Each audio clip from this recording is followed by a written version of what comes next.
Okay, then a roll call. Peter Hickerman, Here. Hanky, Here. Todd Holt, Here. Kevin Menefee, Here. Kevin Battles. Here. Warren Spradl. All right. Has everybody read the minutes? Is Yep. everybody Yes. okay with them? Yes. I motion to approve. Second. All in favor? Aye. Motion passed. Okay. And we have citizen participation. Do you have anything in that tonight? Okay. Well, before we get into staff presentations, we have some other issues that aren't on the agenda tonight that need to be addressed. And one of them is, in front of you, you have an email from the lawyer company we contacted about the purchase of this building, just to get our information straight, so we're all on the same page. And then we also have the McKinsey report, and Rita has agreed to read this email we received. So, go ahead, Rita. Okay, this is from Garrett Heeman Robertson, PC. Our client, Central Oregon Coast Fire and Rescue, Waldport Firehouse, file number 134990001. Todd and Buster, thank you for coming in to see me the other day. This letter summarized the process for selling city-owned property. I have also enclosed a draft open records request letter and form. Cities are subject to Oregon revised statutes related to a political subdivision's the sale of real property, and under the applicable statute, it is lawful for a city to sell its real property to anyone, government body, individual, or corporation, as long as the real property is not needed for public use or whenever the public interest may be furthered. Oregon Revised Statute, paragraph 271.310, parens 1. Oregon case law liberally interprets both these conditions of the statute, making court challenges to a city's sale of property difficult, so the city does have some discretion. Nothing in ORS 271.310 refers to a political subdivision's debt status. The statutes related to local government debt, ORS 287A001 et sec., also do not require any specific action or inaction related to a city's sale of land while in debt. The procedure for a city selling real property is prescribed in ORS 221.725 and requires that notice of proposed sale be published and that a public hearing concerning the sale be held. The proposed notice of sale must include, quote, reasons why the city council considers it necessary or convenient to sell the property, end quote. And the public hearing must disclose, quote, an appraisal or other evidence of the market value of the property, end quote.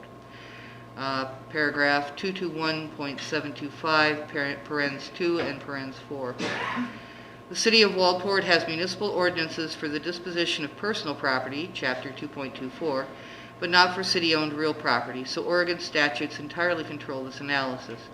Oregon case law has upheld a political subdivision's latitude to decide to sell property that is, quote, not needed for public use, end quote, or when, quote, the public interest may be furthered, end quote.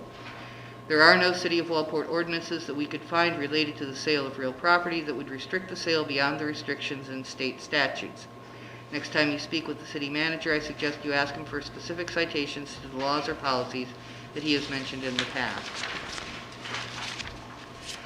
While there is no law requiring the city to set a price for real property based on market value, the requirement of disclosing an appraisal or other evidence of the market value of the property, end quote, in the prescribed public hearing suggests that a city's asking price for real property is appropriately tied to market value. Oregon Revised Statute 221.725, parens 4. The most recent Lincoln County property report valuation of the land and improvement is $1,009,999 or $9,099. $9,990. Thank you. You're right. Too many zeros there. Yeah, right. Yes. Is less than the proposed sale price of $1.2 million, but not egregiously so, and a private real estate appraiser may value the fire hall at more or less than the county valuation. The city has the authority to sell the fire hall for market value if the property is no longer needed by the city or if the public interest is furthered by the sale, which leaves some discretion on sale price. The city is required to hold a public hearing and to publish reasons for the sale of the property. Your best bet is likely to get an appraisal showing and have representatives from the Fire and Rescue District may take the opportunity of the required public hearing to make their concerns publicly known and potentially influence City Council in its decision to sell.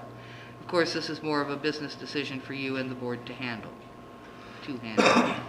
I apologize for the delay in getting this to you. If you would like to discuss, please let me know. If you would like to set up a call. If the open records request looks good, please let me know you want me to send it in. If you have any changes, please let me know that too. Sincerely, J. Michael Keene.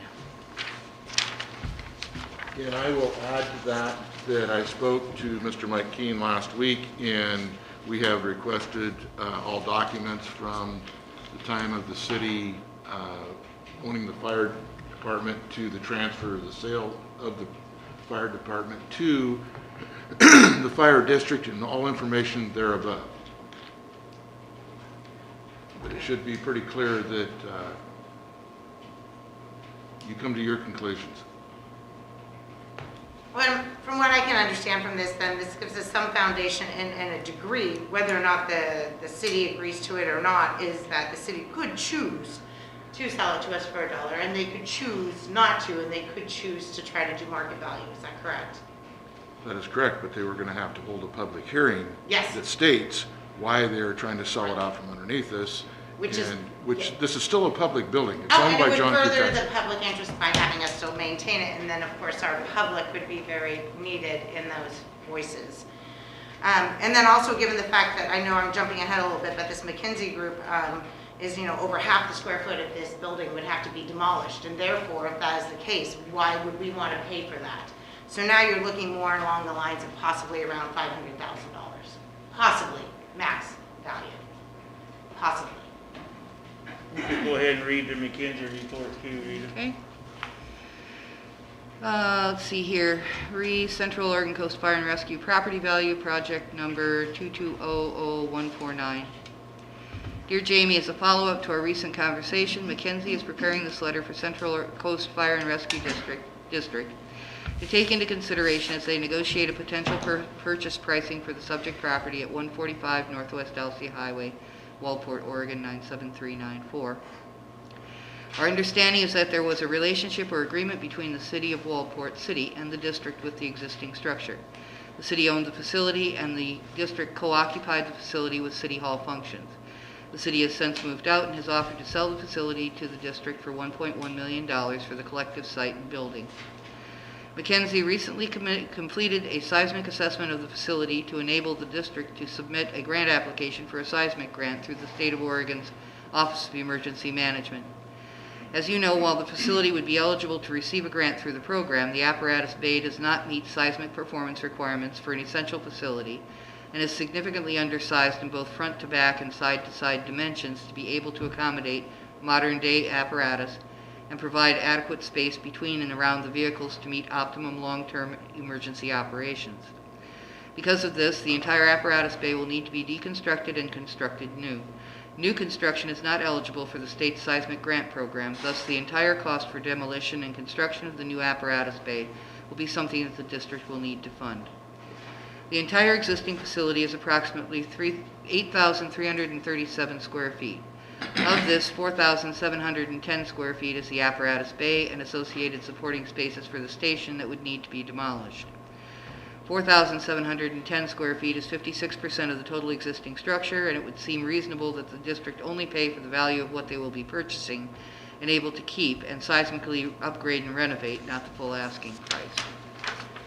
McKinsey is composed of design professionals and are not qualified to assess value, give legal or accounting advice, or be employed to negotiate real estate, but the logic for the district to negotiate a purchase price for what has value seems reasonable and fair for both the city and the district, and we wanted to bring this to the district's attention as the district assesses its options and next steps. Sincerely, Jeff Rice Humphreys, architect principal in charge.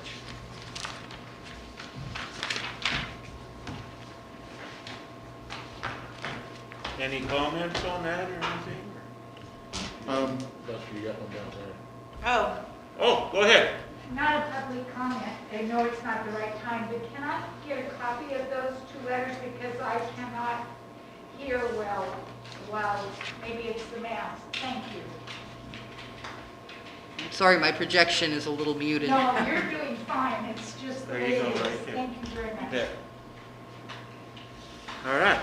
And Jamie, or Chief Mason, did you have something to say? Yeah, so following with the attorney's recommendations, and it's in my report, but since we're already on it, we do have 2 quotes from appraisal companies that were both above the approved amount that you said that I could do. So I wasn't able to give approval to them. However, I spoke to both of them and secured that their quote deadlines wouldn't be till after this meeting. Okay.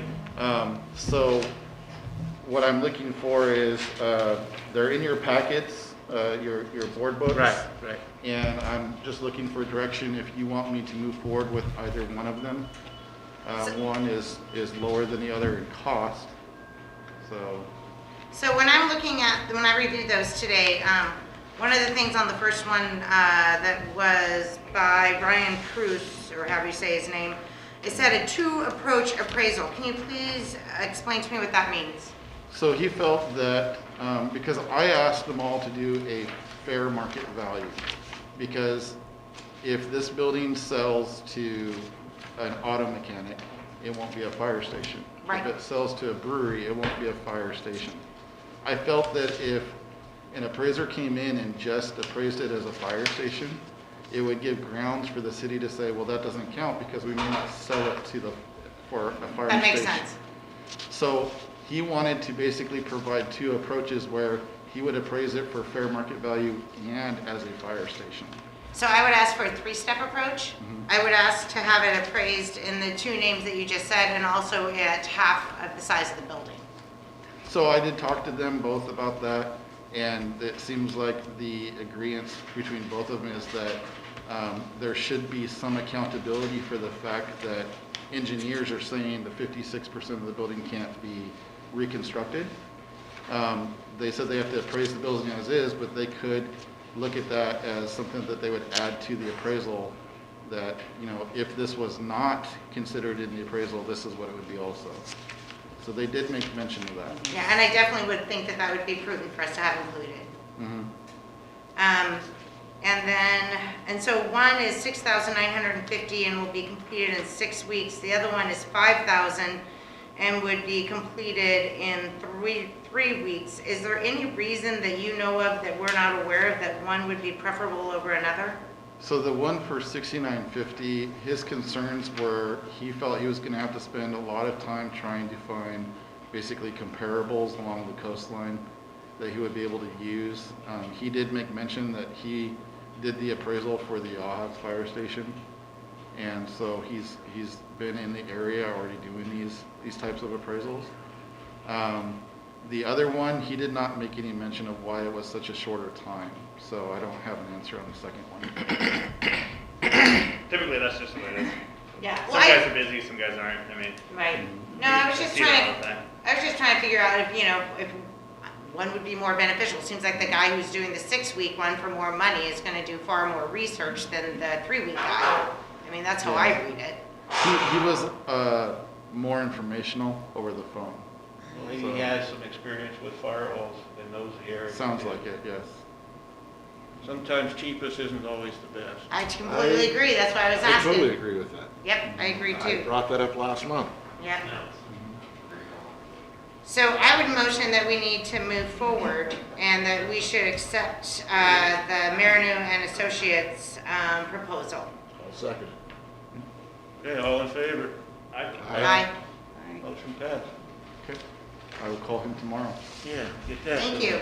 Good. Okay. Well, so no more questions or anything on what we went through? I'm not really sure what to do moving forward with the city. You know, it sounds like they have choices that they can make that we didn't know about before. So I'm gonna lean back to the fact that originally I asked for a subcommittee to be formed to talk to the city and go from there. I think those talks need to start happening. No, I while we're waiting for agree. the We appraisal. need to talk. So, I agree on that. yeah.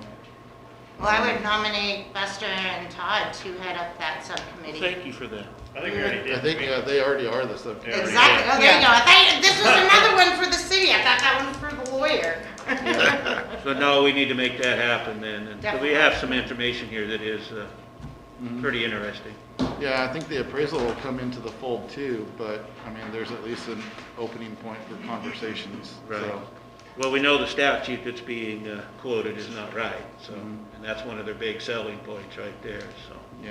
I And thought they that was important to find that out. And the additional thing is, again, they would have to hold a public meeting, and I think with the information that we're supplying in that public meeting, I would think the public would have questions Well, I think with the that. public could be very interested, especially ones that paid taxes for Yes. these buildings originally that are still around.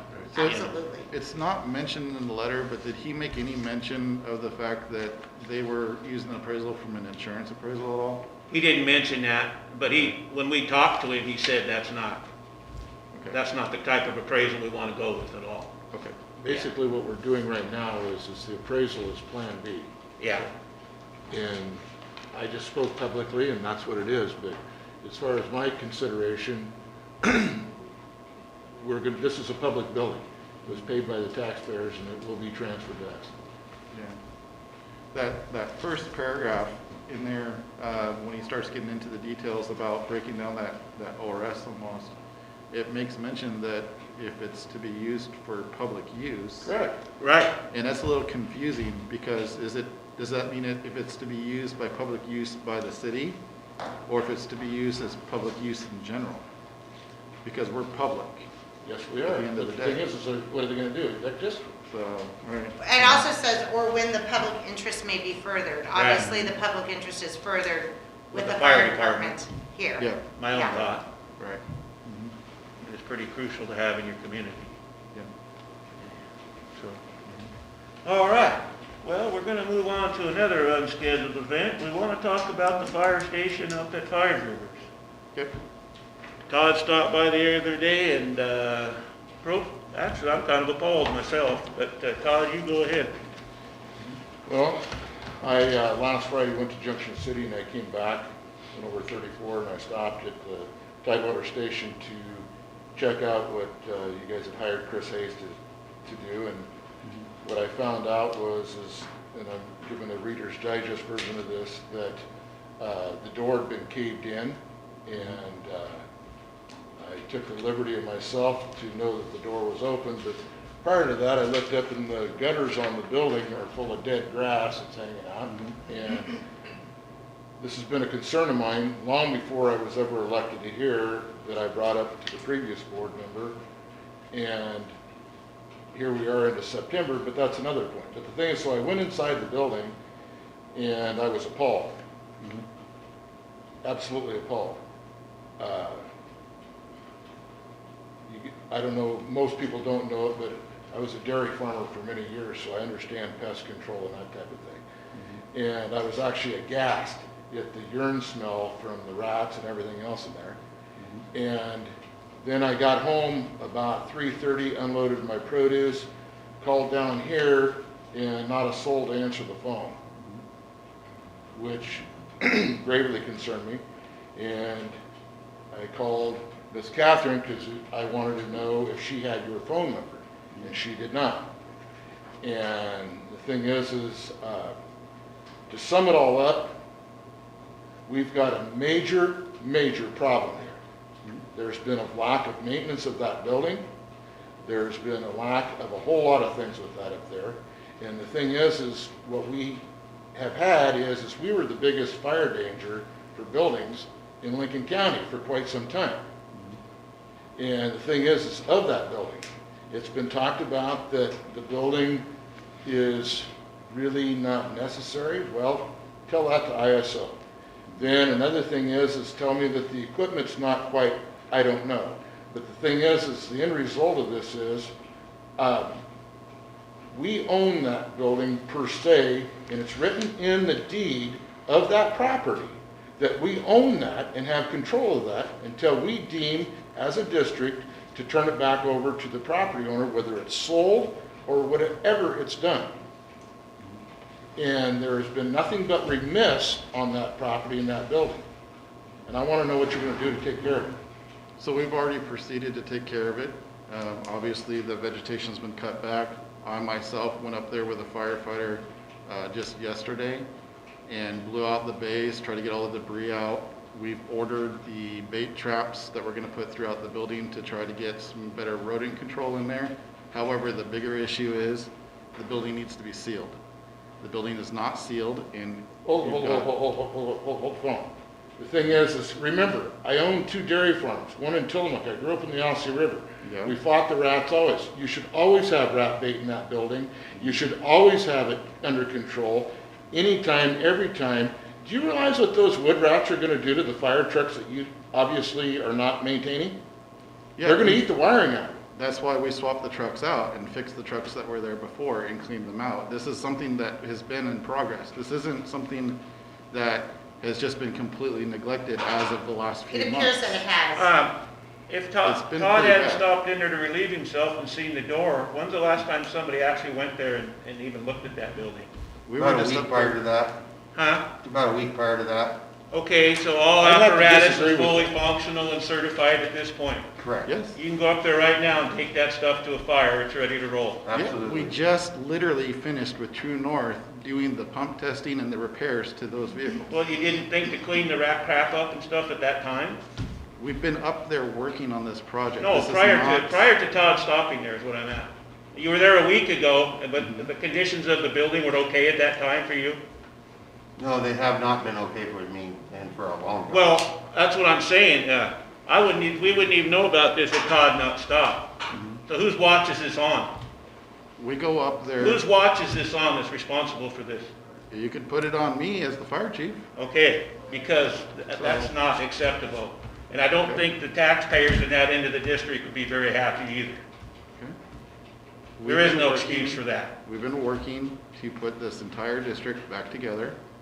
There have been countless projects to try to take on with a limited staff. Why was it more of a priority to build the sleeping quarters for Pac West when the sleeping was okay upstairs? And take that money to do that in a building you're planning on buying and tearing down than it was to address those issues, perhaps, and finish Tidewater or else, or Five Rivers? Because, Catherine, that was done by a contractor that Pac West paid for.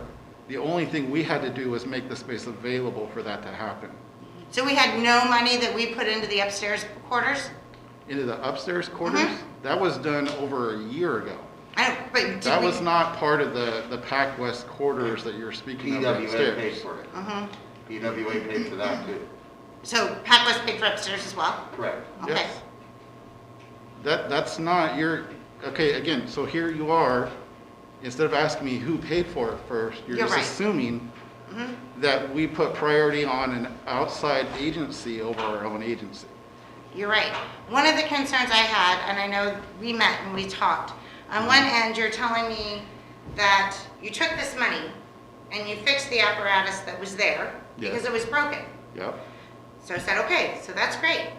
And then I tell you, yeah, but if you don't take care of the rats are going to eat up all the wires and be in the engines and ruin all of that anyways. And you had actually told me that you had to take the headliner out of one of the vehicles because it was rat's nest. And you had to wash the vehicles with Dawn and vinegar solutions to try to get the urine and rat smell out of the cabs themselves. That's right. So you go to all of that work to fix it and to do that, and you never put a bait box up there? We've been trying to figure out a way to get pest control at a commercial level up there to take. Whether care of you the have problem. that there or not, why wouldn't you not at least put some bait boxes there? I don't know what to tell you. We're putting bait boxes. I signed the document today for the purchase order After to the buy fact. those bait boxes based off your recommendation. Okay? We've been trying, I've called 5 different pest control companies over the last year, one of which Chief Woodson signed on to deal with it. And we assumed it was being dealt with. Back before I was even where I'm at now. They were telling the district, both the board and Chief Woodson, that they were going out there both to Tidewater and the Five River stations and dealing with it. And the district, yes, paid for pest control service at that time, but it wasn't being done. Well, if So, I have rats at my house, I don't call a pet service, I go to the place in Newport and I buy the stuff and I do it myself. What's to keep you guys from just doing something like that? That's what we just did. Yes. But how many months have went by with this? It's only been a few months since we've rotated those trucks out and started identifying the problems that we need to fix. And we're Started calling people. identifying the problem, but you. Yeah, I've been the fire you chief for could've got 5 this- months, Buster. I've been the fire chief for 5 months trying to fix all the problems here. And I'm sorry, fire trucks rolling out the door take a high priority Now, over I sending somebody. understand that, but that's a pretty high priority thing up there too, if there's a fire up there and you need that equipment. That- Although I know you said it won't roll, Okay. it should be ready to roll. It is ready to roll. We just had it tested. We made the repairs that were not being made on it before due to deferred repair, where people were ignoring repairing apparatus. You had a tender up there that had a seized pump, couldn't even flow water, but it was sitting there for I don't know how many years as an ISO stamp for this district that nobody wanted to take care of it until I came in here with my staff and we started taking care of it. You're acting like we've been sitting here completely just ignoring problems for months, when actually we've been sitting here trying to fix problems for months. Not all of the problems were out at Five Rivers. A lot of them have been Tidewater and here as well. And there is Tidewater Station still sitting and nothing happening there either. No, What do you actually, mean? there is. There's been quite a bit done. Not all construction can you see. Yeah, but I was under the impression, Chief, that you stated last month that Lieutenant Knudsen was going to be working up there Wednesday, Thursday, Friday. Yes, Okay, does that happen? yes, he was there Wednesday, Thursday, Friday this week working. Well, I'd have to disagree with that because I drove by on Friday and he wasn't there. Friday's tomorrow. No, last week. I was Last there. Friday. I was there. He Well, I wasn't beg here. to differ, but there was no vehicles around that building, period. What time? Probably after I left the Five Rivers Fire Hall, probably about 3:15. No, I think you're right. I did come home early that day. Exactly. But I have been up there. Well, I'm not disputing that. I'm saying is you were to be there Wednesday, Thursday, Friday. Here we are, we got our first rain coming right now. Unless, and we unless still- other and we priority, still- excuse unless me. priority projects Excuse come me. up. Excuse me, we are now coming up to our first rain and we still don't have siding on that building. Yes. But the siding's going up. It was going up today. It went up partially yesterday. It's gonna go up tomorrow too. However, we also had a breakdown of a fire truck that got towed from the station today. We also had to do a replacement on a light bar. We had to do a replacement on parts of a turret for a wildland vehicle, considering we're in the middle of wildland season. There are other things that have to be taken care of. You don't have a staff of 20 people running Yes, you all did. over the place taking care of stuff. And we can't afford to send everything out to a contractor hoping they're gonna show up, which they haven't. Okay.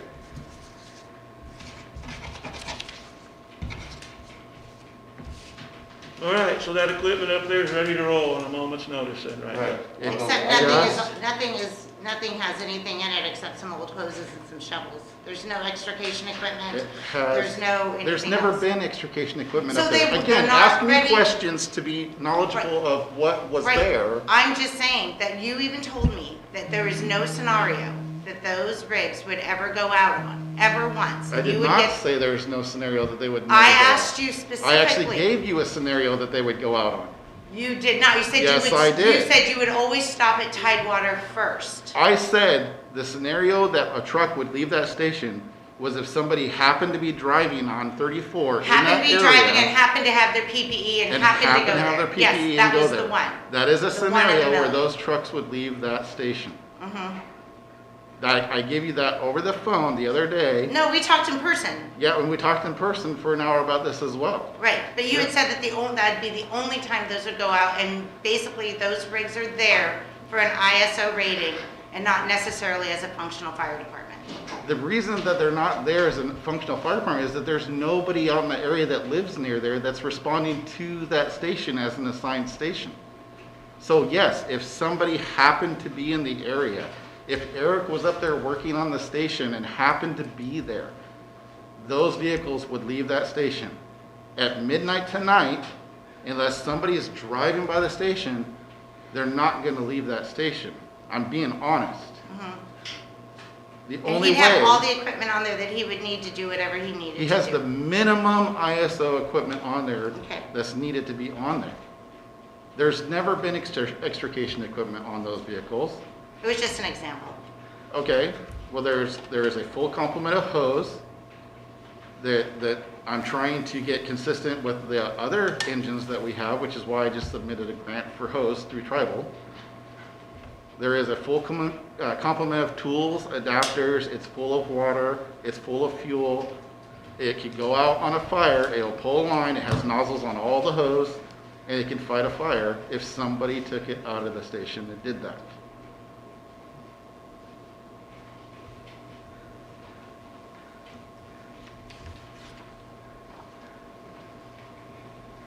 Okay?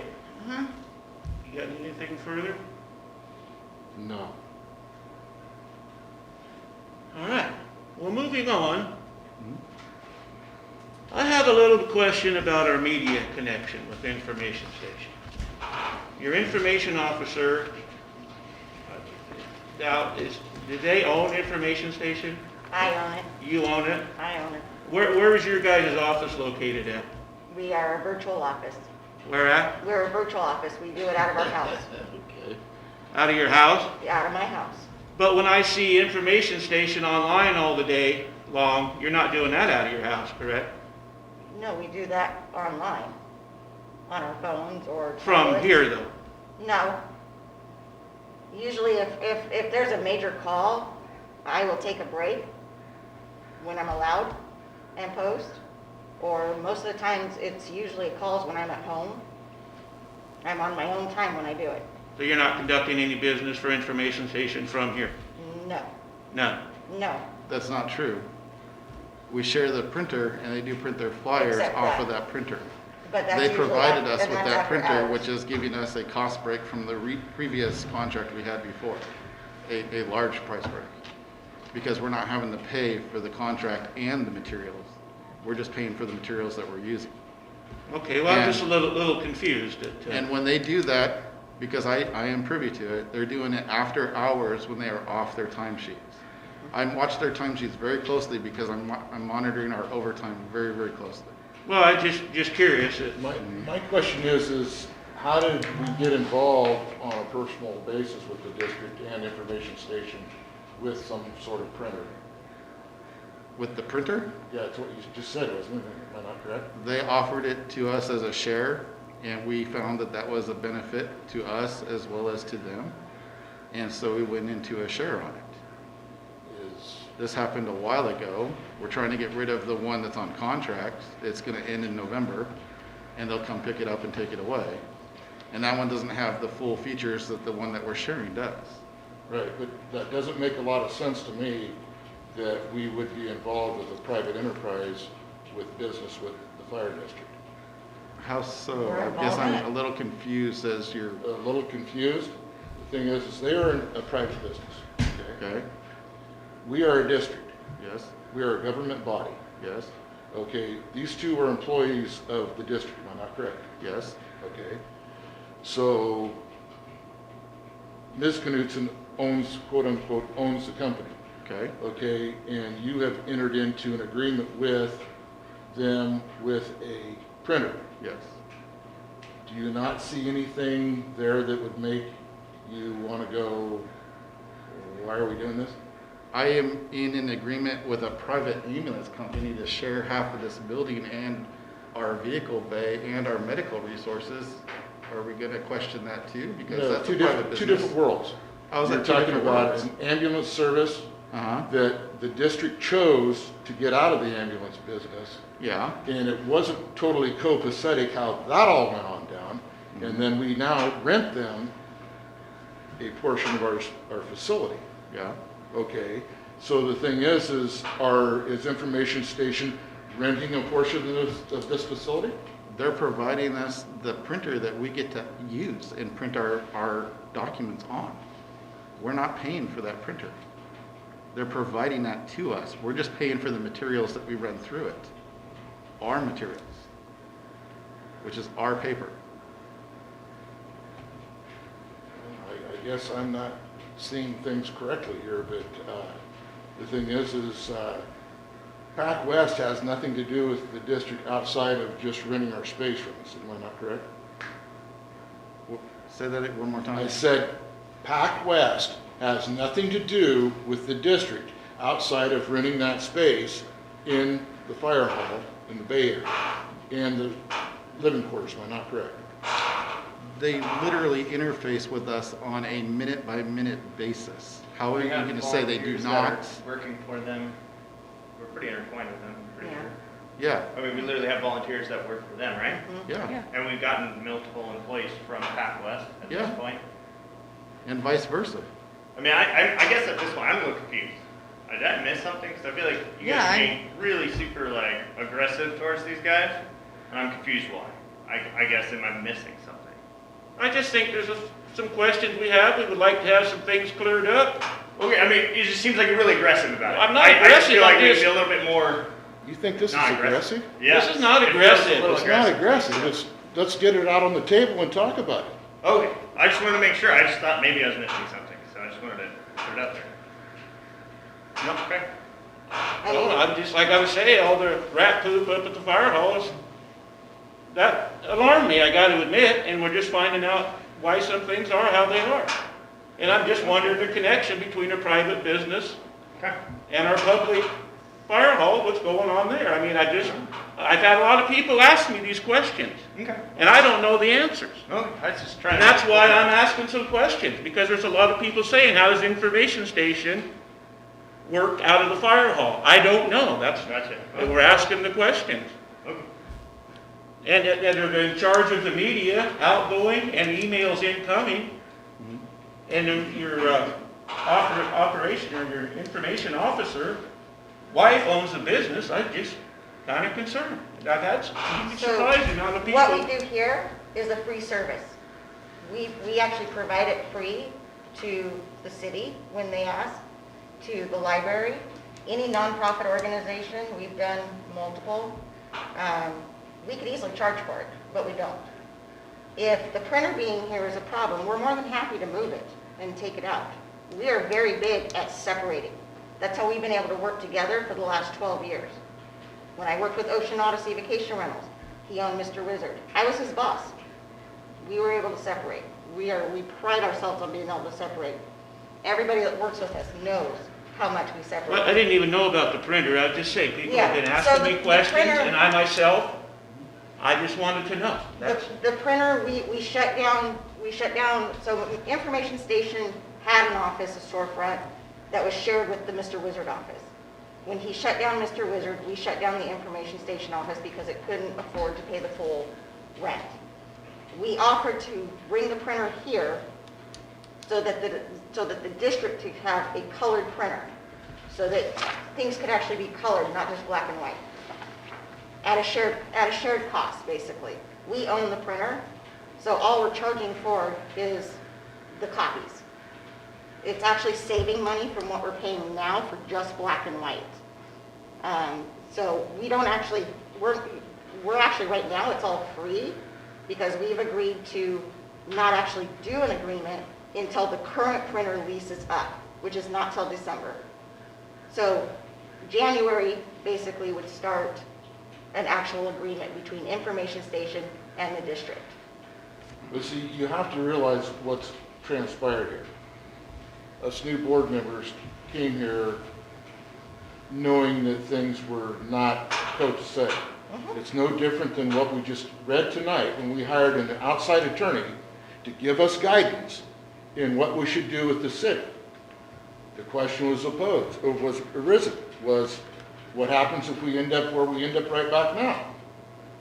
Well, obviously we didn't, because you go out and you ask questions and you seek information. Absolutely. It is not a personal attack on you when somebody asks that I want to know the truth. No, and that's why I was just giving you the full And I have no explanation. problem with that. But the thing is that's clarified. We move on. well, we can move on. It's No, not an that's- attack on nobody. I don't know, people are asking me now, I can tell them. No, and You that's know? fine, that's why I wanted to give you the full Right. understanding of what. You has don't know until transpired. you ask. Exactly. And as a salesman, the sale never starts until I get my first no. So now you know where I'm. There you go. All right.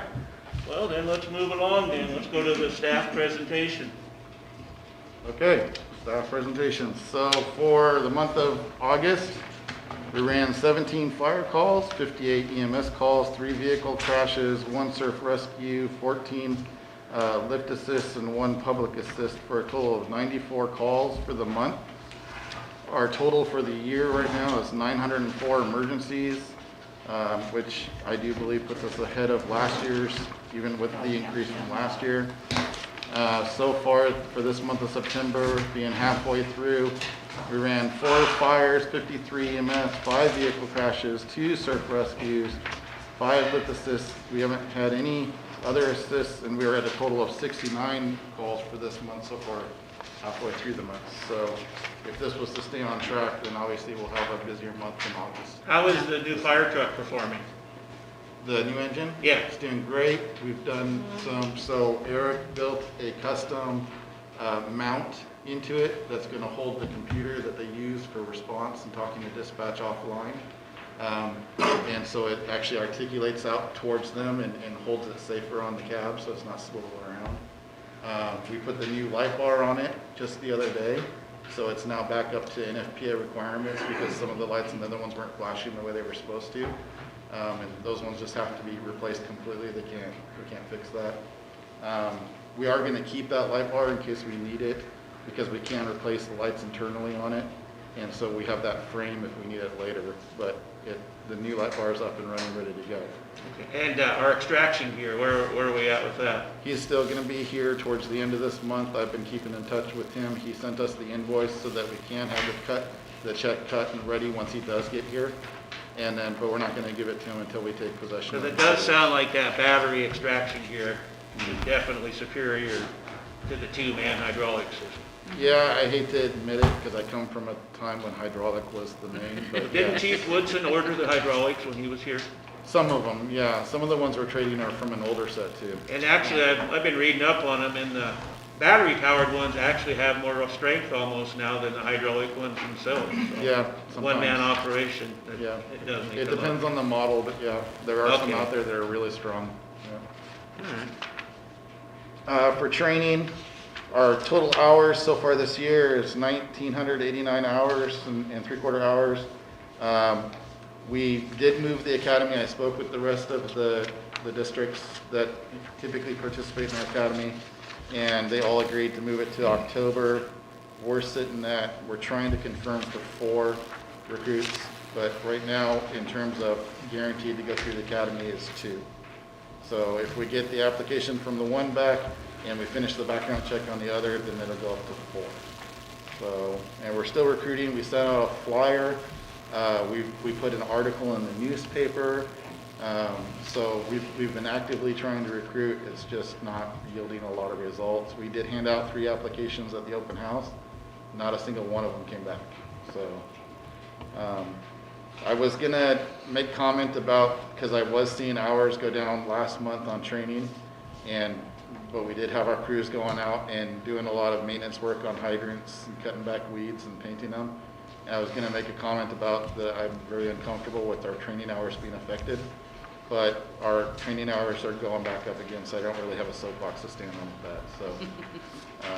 Because they're actually higher than last month, so. Go ahead, Eric. Okay, well, we all know the condition of Station 74, Five Rivers. The brush has been cleared. Chris finally got out there and got it done. I take my job very personally and to heart, and yes, I've been just as disheartened as you as far as the rat stuff goes, and I honestly have been trying to get pest control out there.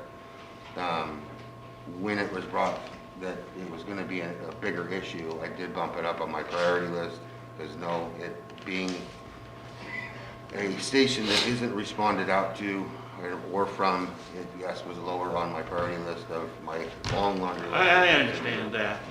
But I did bump it up on the priority list, and I Okay. did order the professional grade, not just the store-bought, the ones that'll actually handle the wood rats. Yeah, they sell it up at the feed store in Newport. You buy it in a 5-gallon bucket. Yep, It's and I red got- colored, oh man. And they're, Yeah. and so that the critters we don't want to get, they're the professional grade bait boxes, they got concrete bases, you pop them open with a specialty, you can load 8 of them in, when you close it, I'll go up and check it, Okay, on a regular all right. basis. Those are on their way, should be here, I don't remember the ship date. Well, sometimes a little awareness and wake No. up doesn't hurt nothing, it's good for everybody. And I think the end of the month. End of the month, was okay. it? Yeah. We were gonna re-gravel it, and I went out and, Todd probably seen, I marked a bunch Yeah, I of seen the lines. mark. In your, as far as I can tell, being the uneducated desire that I am, you're fine for a year, done that budget season. I mean, there's enough rock in there. Yeah, and And that's it is what, gonna need it, but and that's what we decided. I was gonna have pay somebody, get somebody out there to spray all the weeds and put a nice rock apron out front. But when I got the square footage and the cubic yards we were gonna need, we're gonna need to, if we're gonna do it, plan for next year, budget year. Because it's not gonna be cheap. Well, our We're not gonna- local rock pit here, the rock has got a lot of dirt in it. Yeah, And I'd rather, if we're gonna buy the rock, get it from. pay a little more and get it from the place that's hard rock. I was looking at Knife River, which. They have it, and I don't know about the Yeah, pit in LC, they might even have good rock. I can try it, yeah. we do. just I think know they got Knife good River. rock in LC too. Ultimately, we've got a lot of overages with trying to get equipment back into a operational state at 100% capacity. So when we evaluated that and we both agreed that, okay, this could probably make it to where we could budget for this and not have it as another overage with everything else, trying to get everything fixed. Yeah, I guess I was a little concerned about our ISO rating too, we definitely wouldn't wanna lose that out that way. No, I mean, know. I don't have the official report yet, but the last communication I had from him was that we should have good results, which to me would suggest that we're going up in score. We did work out at that station to bring it back into ISO. It was not in ISO before, Eric and I started working on that station.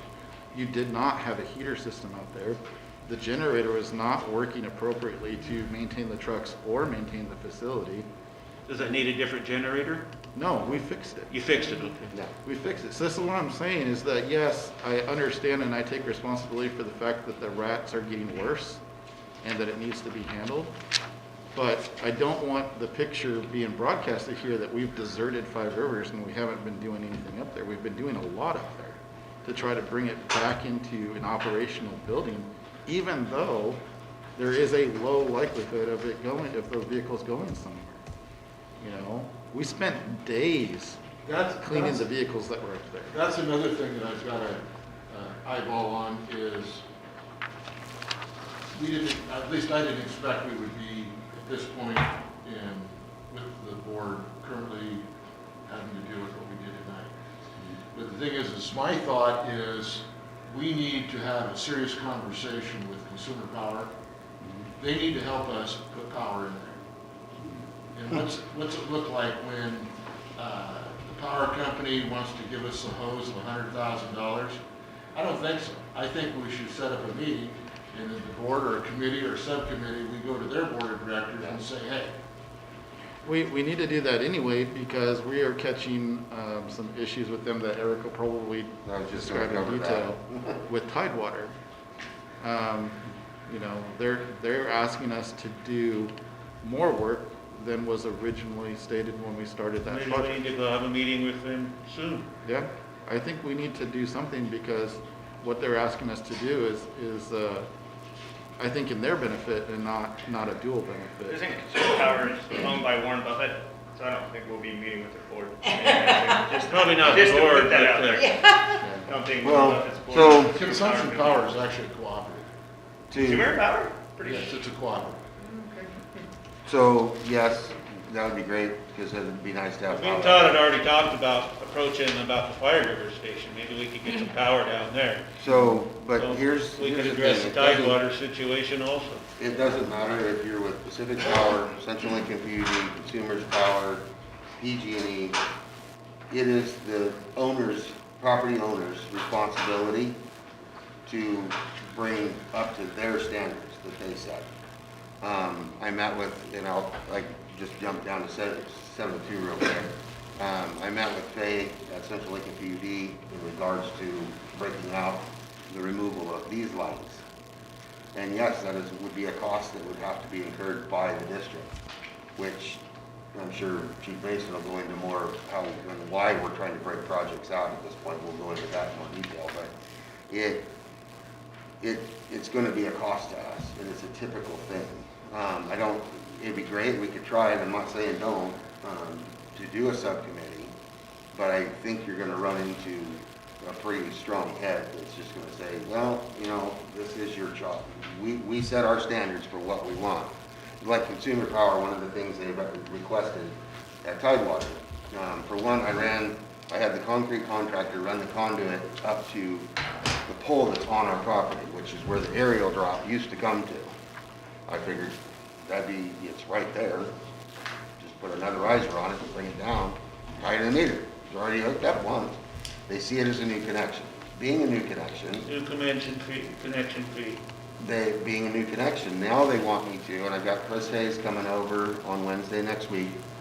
We have to brush clear all the way down to the transformer, another 240 feet away, trench all the way down to that transformer, but not only with a 2-inch or a 3-inch that they require, but a 2-inch, because apparently instead of doing what PUD did with the data over AC, they're going to fiber meters. So they have to have a 2-inch conduit also to the meter base for fiber optics, eventually, if they ever do that. But But they're gonna make you absorb the cost anyway. Right. So now I have to cut the asphalt as well, because I'm not cutting that new concrete that I poured. No, I've seen the concrete. I know. I'm gonna cut the asphalt with the case saw and have Chris dig that up out to that 3-inch, and then we'll run a 2-inch from that alongside that buried, all the way out to that pole, and then continue it on down the hill and up, and so that they can riser off of that transformer. It was either go that way or go to the transformer out front, which is all of that asphalt. So it was cheaper to go, definitely cheaper to go backwards to the transformer behind. But even then, they were having a problem because they want us to be within 150 feet of a transformer. So they bent their rules to allow us to go from where we are now to that transformer behind, which ultimately is almost over 300 feet. So, So they approved the plan, right, initially? Do we have Yes. anything in writing that says that they approved this plan? as far as power, no, I don't have anything. So we only ever got a verbal, we never got anything in writing? Right. We had them disconnect the service line Right, with the understanding that they'd reconnect it after we were done. but we didn't have And anything. now they want us to go and do a whole different run because they want Right, to I try to understand improve that. the system instead of reconnecting the system that's already in place that was previously there. I understand that. I understand that, but the PUD tried that same stunt on Mr. Peterson just before I took over. And the thing is they're making the change, because if the previous service is the previous service, I'd fight it, I want to tried. try it. because that's BS. I tried. It took me 2 weeks to get a hold of their engineer, site evaluator, and then they sent somebody totally different out. Because I had the same thing happen a year ago, to have a light replaced in the park, and they came out and took it away because some deal 30 years ago that the PUD put it in there and never charged it. And they took it away, and I said, what do you mean? I want it fixed.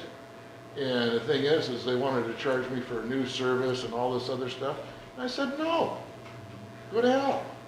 Thing is because it was an existing service. You know, they want Did to you get it? fine. Yes, I did. There you go. But they can consider this, and the reason, and yeah, I'm at fault for some of this, because my assumption was, I was honestly trying to leave the power connected to the building so that I could use it without a generator to do the work out there.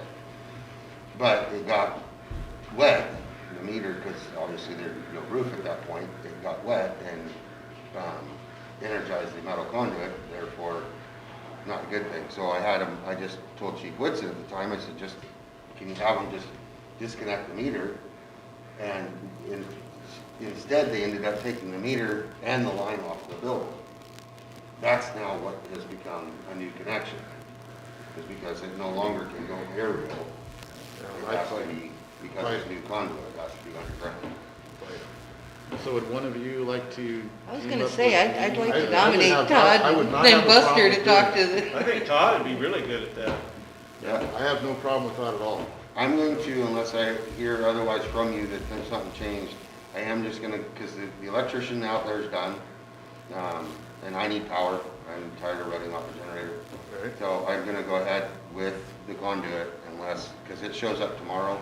Chris says it's Well, gonna be there Wednesday. you're already got your toes in the water, you're committed. Yeah, so. I There's mean, nothing we can do now. Okay, I was just But giving in you the where I'm future, at. but in the right, but in the future, no, they pull that crap all the time. Yeah, I will in the future definitely bring it up, because, And I will be glad to take that on personally to, take care of that. It would still be nice to go to them and open up the dialogue to get power out to Five Rivers. That is correct.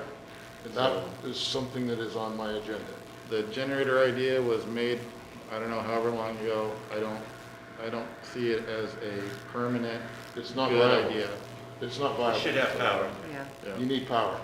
yeah, right now I have the trucks plugged in. There is lights out there in outlets, and I have a timer relay that works off of the 12-volt battery of the generator. And every Friday at 9 o'clock, it fires up and runs for an hour so that the trucks will get charged, somewhat of a charge, as well as exercises that generator. When the whole heat thing came up, I went out and I took 2 thermostats, as well as put a nice big 125,000 BTU furnace out there. That is connected to 2 thermostats. One thermostat's programmed for one temperature, so that it'll fire up on when it gets to that temperature, and then when the next one gets to that, I want to say it's 51 degrees, the generator will fire up. At 52, the furnace will kick on to bring everything up to 55, and then it'll shut everything back down. And it's all wired circuitry wise that way, so that it'll somewhat maintain itself. And in the wintertime, when it does get freezing out there, we don't have trucks freezing either. So this is why it's set up that way. Keep in mind, the logic from before was that when that generator runs for an hour to charge the batteries on the truck, that'll produce enough heat to warm the station up. That was the thought. That's what we had Okay. to fix. That's not a good plan. When Dave Highland approached me and said, hey, what's going on with that station? And then I explained to him what's out there, he said, that's not gonna cut it. And it was gonna take our ISO score away. And I said, okay, let me fix it. And he allowed me to fix it. And after we fixed it, we sent him a video showing him, this is it working, here's what it's doing, and here's what the components are, and he was good with it. It met his needs to keep that as a fire station for ISO. Good. But it's still The not a permanent long-term fix should be solution. Yeah. get power out there. That should be the permanent fix. No, I agree. But we're meeting Dave's requirements to keep our Keep the ISO rating, yeah. As far as the siding goes, yes, because I ran into some issues not only here, but dealing with Consumers Power. I had a few meetings like with PUD. We actually had to move, so I was pretty beat tired. We were actually in an RV, I know that's personal, but it was a big deal anyway. So I was pretty beat that night and the next day, so I did a lot of work. The little stuff that I classify as priority 2 around here that didn't require me to move thousands of pounds a day. So, but I am been up there this week. The gable wall, I have some framing behind it that I need to do before I can do the tar paper on that gable wall, but all the other walls have been tar papered. The edge metal shows up for the siding so that I can do the side of the gable walls. So I'm not gonna say it's gonna be done this week, but I will shoot for Yeah, I was wondering if you had a date and you Wednesday, thought Thursday. maybe Wednesday or Thursday next week, I should be completely buttoned up. The one side, on the creek side, it'll go pretty quick until the path narrows, obviously, because I'm standing on a ladder that is putting me almost straight up and down, but I've got a panel jack, and that's how I do that by myself. Is I'm Should able- you have somebody there with you when you're up on the ladder? Bob goes up there and Yeah, helps Bob, them. as one of much our as he Okay, just can. in case something happens. Yeah, so, but yeah, it's a panel jack that I lift the panels up from the ground, and then it holds it in place, I nail them off, I walk away. That side's gonna go pretty quick because there's no windows, there's one door. Besides dreading it because of the way the ladder is, up towards the end, I had to also wait because there was a concrete stub wall from the original building inside that didn't do anything but be a door in the original building that I spent a day and a half knocking out, which was a lot of fun and got rid of a lot of the frustrations. But in order to put the door on that side in, because it was in the way. So, but that's out, and obviously you've seen the doors in, so the new locks for that will be here hopefully next week. So right now it's screwed into the door down, so with specialty screws, so you can't just pull them out. But that's, and like I said, the electrician is all roughed in. He's got he said a couple more hours, he'll probably be here tomorrow, a couple more hours to make up the panel, and then he'll get his sign off so that we can continue to move forward on the inside. So I'm shooting, because it's supposed to be nice again, I know we're getting a lot of rain. Yeah, next week's supposed to be turn off good again. Yeah, it's supposed to get nice, and from what I can see, even past next weekend, it's still supposed to be nice. Even if I have to shift days and got a nice day that I can go up and paint, I've got a nice paint sprayer. I'm gonna paint the building body red. Bob's just about got all the black trim done, so, and then I'll box in the eaves and put the soffits in and start trimming it out, so it'll be that nice back and But the forth. equipment that's in there, it's ready to roll. It's ready to roll. It's in that station. So, and that was the other thing, I brought down True North, into the old parking lot, high school field over here, and I brought every apparatus that had a pump on it. They generally don't even test brush trucks, but I wanted ours tested. So they tested all of that. All the trucks have passed their test now. 2 of them had failed. One of them was the one up at Five Rivers, and the other one was the one at Tidewater. But both of those the repairs have been made, which were actually very small repairs to make them pass, and they've both passed their pump test. I should have the actual forms in my hand, hopefully by the end of the month, to finish and filling them all out, which shows all what they pumped at, what their flows are, so on and so forth. So all the pumps in the district have been recertified, and they're all operable. All of them hold water, they all have fuel in them, and they're all ready to roll if we need to. They all have bells and nozzles and what is required, so. It just goes back to my point. You know, we're not just running a fire district day-to-day operationally. We're running a fire district day-to-day operationally and trying to make up for a long past of things that needed to be fixed, corrected, reformatted, cleaned, organized, et cetera, et cetera. Eric is not just working on Tidewater. Eric has a No, I laundry understand list that. that literally grows even as of today. We had to have a tow truck come again I seen your pickup on the. and pull another truck because of a maintenance repair that needs to be done to it. And instead of pulling Eric off Tidewater because of the concerns that I've been getting from you guys, I kept him up at Tidewater and had it shipped to a local shop to have the work done instead of him doing the work, so that he could stay at Tidewater. That's Keep good working at management. Tidewater. So, yes. Learn how to delegate, because if you only got one man, then the thing is that's why early on I brought up, if you need to, Ocean Tire in Newport does the city police, Wave, they do the sheriff's office, state police, all that. You need to contract it out. If he's too busy, get it there. Yep, I'm also very aware of what is it gonna cost us and trying to keep our budget in mind as well. We've already had to spend money on things to try to bring stuff back up to normal. I don't wanna keep spending money on things if we can fix it ourselves at a lower cost. So it's a balance of priority. So when I have you know, the ability to delegate because our on-duty crews are running calls and training and doing their job. You know, the other day, we had 3 people on the engine, so I said, I'm gonna take one with me, and we both ourselves went up to Five Rivers to clean the station, to clean up the rat's nest out of the tender, to blow out the bay.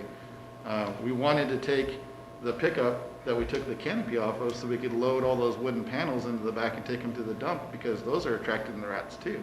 Sure. Because they put insulation in those for some reason, I don't know why, but they did. And that's the day that that truck broke down. And so we weren't able to take it up there. So I just took my truck with a firefighter and went up there myself. I have lots of things from a chief level that I need to do also, but it was enough of a priority for me to want to go up there based off of the fact that it's bad and it needs to be taken care of. So I went up there myself as the fire chief to go pull a rat's nest out of the tender myself to try to begin to fix the problem. So it's not like we don't care. It's not like we're ignoring Five Rivers because there's a low probability that trucks are going to get out there. It's that we're folding Five Rivers into a bigger mix of priorities to try to make sure that at the end of the day, when you call 911, you're getting what you need. I've got a question here. Is your lieutenant, is he maintenance only or is he a fireman? He is maintenance. If he goes on a call, he has to come off the clock and and he's on a volunteer status if he goes on a call. He only goes on calls when it's a big call, like a car accident, a fire. I would understand. Very rarely does he leave in the middle of a job, working at Tidewater for a good example. He won't leave the Tidewater station to go to something that the engine is already gonna handle and more than capable of handling on the road. And neither do I. And even the crash, I'll sit and I'll look at the crash and I listen and evaluate it because I got tools pulled out, I got engines pulled out. So Yeah. I'll evaluate the crash and the extent of that crash. If it's a fire, I'm rolling up and pulling off anyway. Well, I If understand, it's a I crash, understand that, but I just wanted the clarification. If you were a union employee or you an at-will worker? I'm not a union employee, so I'm able to be that third or fourth person on at night. So if we do get a big call, I can go, because if I was union, I wouldn't be able to do that. Correct. So, Chief, one of the things is, I don't know that I made myself clear, but I think you actually just stated what my concern was. And that is that we're trying to make sure that we're budgeting our money correctly, and we have limited resources. And so one of the things that I'm concerned about is when we are fixing trucks or apparatus, and we put that money into it, whether we're sending it out or not, that then doesn't become another damage because we're not maintaining our pest problem. Because as you and I both know, you can fix apparatus until the cows come home, and you leave those rats there, and you're just gonna have a maintenance issue after a maintenance issue after a maintenance issue, and it's like just throwing money down the toilet when something could be dealt with that was easier. That's what my concern is. You're stating exactly what my concern is. I fully understand your concern. And I'm not trying to sit here and say that, you know, we don't care about the fact that there's rats there. We do. We want them gone. We want to fix the building so that it keeps them going, as well as the bait traps. It's just amongst everything that we're trying to do, keeping fire trucks on the road and keeping people on the fire trucks, you know, it was an area that didn't get the attention as fast as it should have. I appreciate that. And Thank you. because it was brought to our attention, literally the day after you called me, I came into Eric and I'm like, hey, we got to do something about the rats. I just got off the phone with Catherine last night. We got to do something about the rats. And he said, let's put bait boxes up there ourselves and stop trying to get somebody to go up there on our behalf as a contractor, if you will, and do it for us. And so he looked up what's the best thing to put out there, and we put the purchase order in today. I don't know how quick they'll be here, hopefully pretty quick, but, I think the projected date was the 27th. okay, so. And I didn't just order enough to put at Five Rivers, got enough to put at Tidewater and here as well. I would think so. Because It would be- I've been fighting rats all my life. Yeah, me And too. it isn't gonna go away, and you can seal that building till hell won't have it, and you're always gonna They'll have still rats. get in there.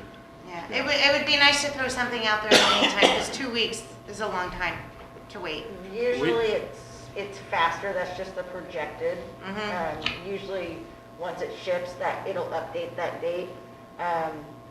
Most things we get, because we got them from off of Amazon, most of that stuff is 3 days max, sometimes 4, depending on if it's coming from Amazon itself or an outside source. We Okay. can go to the hardware store tomorrow and get something to put up there just to get it started. Yeah. It just goes back to, okay, do you pay a price to get it today, or do you wait 3 days and get it for half as much and save the district money? I hear you. So, the fact of the matter is until recently, that station was forgotten and not cared for. And- Absolutely. And concepts like the generator running for an hour will heat the building were accepted prior to this administration. And that's not the board. Right, no, I understand. You don't know Thank you. unless you go out there Right, or unless I tell you. right. So, and they were being told, everything's good, don't worry about it, everything's wasn't. good. And it wasn't. I understand that too. But thank you for hearing me out. You're stating what my concern is, and I appreciate that. So what's next? And we've had lots of dates that we would have loved to have had certain things done by, and they get completely derailed when a fire truck has an issue, a piece of equipment has an issue, and it's a vital thing. And so we have to constantly shift our focus to make sure that, number one, if anybody in our community calls 911, the equipment's gonna get there and it's gonna do its job. So, Okay, Eric, and you done with your? Jeff, Edward. I'm not gonna talk about apparatus workstations, so, I'm gonna actually update you on the website and a couple other things, and then we'll go over the policy real quick. We are almost done with the policies, just so you know, there is a light at the end of the tunnel on those. So one of the things I do with the website is I watch how many pages get viewed each month. So in August, we had 15,961 page views. A lot of those page views is our calls. We have, because it shows the calls. We get a lot of that on our Facebook page as well. People watch the calls getting posted because everybody wants to know what the sirens are about. So far for September, we've had 6,589. We've been averaging about the 15 to 16,000 every month on page views, which is actually really good. We get kind of a performance review on that from Streamline, which is who does our website. So it's actually a good number to see. EF recovery, I've got a few more claims that we just recently got that I need to submit, but right now we currently have $3,752.48 in claims submitted. One of them is in the third stage of billing. So of course, insurance companies, you bill, they reject it, you bill again. So we should start seeing some of that money actually start coming in.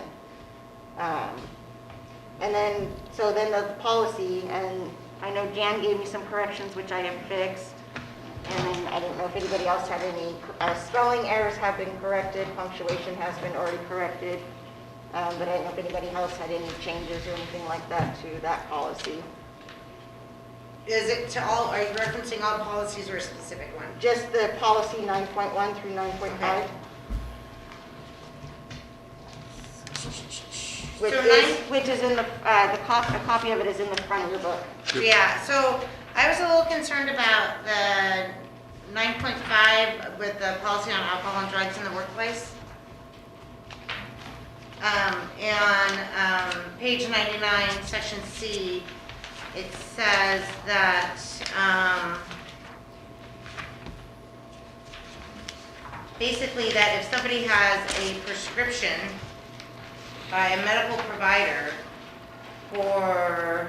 so an exception may be made if employees taking marijuana upon the advice of a state licensed medical provider, and the employee can provide conclusive evidence of recommended use by submitting a formal recommendation document signed by the licensed provider and current state issued permit. Sorry, that is 102, number 13. I find that concerning that that would be allowed. That falls under the state's requirements. It does, but also you can choose to do something different. I know I work for a hospital, and the hospital does not allow anyone to have those things in their system when they're going to work. And if you're found having any of those things on your system, regardless of a provider's note or prescription, you'll be terminated from your job. Yes, and it doesn't say that you can go out and have it on your system. It says if you have medical exemption from medical recommendation, because you have it for treatment of whatever it may be. I'm not very familiar with marijuana, but that exemptions will be made as long as it's cleared and it goes through our medical director for that. So if anybody's diagnosed with something and they go and see the doctor, they get the diagnosis, and so then we get notified, then they have to have clearance or approval from the doctor to be able to come back on duty. If Eric goes up to Tidewater and rolls his ankle and goes to the doctor, he's not allowed to come back on duty until that doctor clears him, or that doctor gives us recommendations on a, for instance, light duty plan that he could do. And that's my interpretation of what the state's saying there, is that if you have a person who has, I don't know, some medical condition where they use marijuana in their off time based off of medical recommendation and medical approval, and it doesn't affect their job because they're following medical approval and medical recommendation, that they can do that. So if they come to work and they're acting out of the norm, and we have reasonable suspicion to send them for a drug test, and then they pop on it, and it's outside, they were doing something outside the recommendations of the doctor, then yes, they'd be up for termination from the district. And how would you determine that with THC, seeing how THC stays in your system for a prolonged period of time? How would you determine whether or not that was done 5 minutes ago or a week ago? It would all come from what the doctor tells us. We're not doctors, we can't evaluate it, we can't tell you what percentage is what, THC what, it's all coming from medical review. So I'll bring up my concerns to Dr. Wisham and see what her take is on that. that's fine. Okay. The point of these reviews is, here is the draft of the policy for the board. Right. This is one of the main areas that the board is responsible for. Right, and I'm saying I disagree with this. Okay, let me finish. Mhm. Okay? If you disagree with it, then you could tell us to remove it. Mhm. You could tell us to change it, or you could tell us to put whatever you want in there, as long as it follows state law. Okay, that's what the whole point of this review is right now. So if you're sitting here saying, I don't like this, then tell us either to remove it, revise it, or what you want done with it as a board, a collective board. Yeah. Coming and saying, I don't like it, and not having the solution doesn't give us direction on what to do. Right, I don't have a solution at the moment. I'm stating my So- concern. I think I have a right to state a concern. Okay? And And I'm so- telling you that we put in there the minimum state requirements to get the ball rolling, so that you guys could have something to So what I review. would like to do is be able to have further review and discussion about this before approving it. Okay? Then we cannot approve this policy tonight. Correct.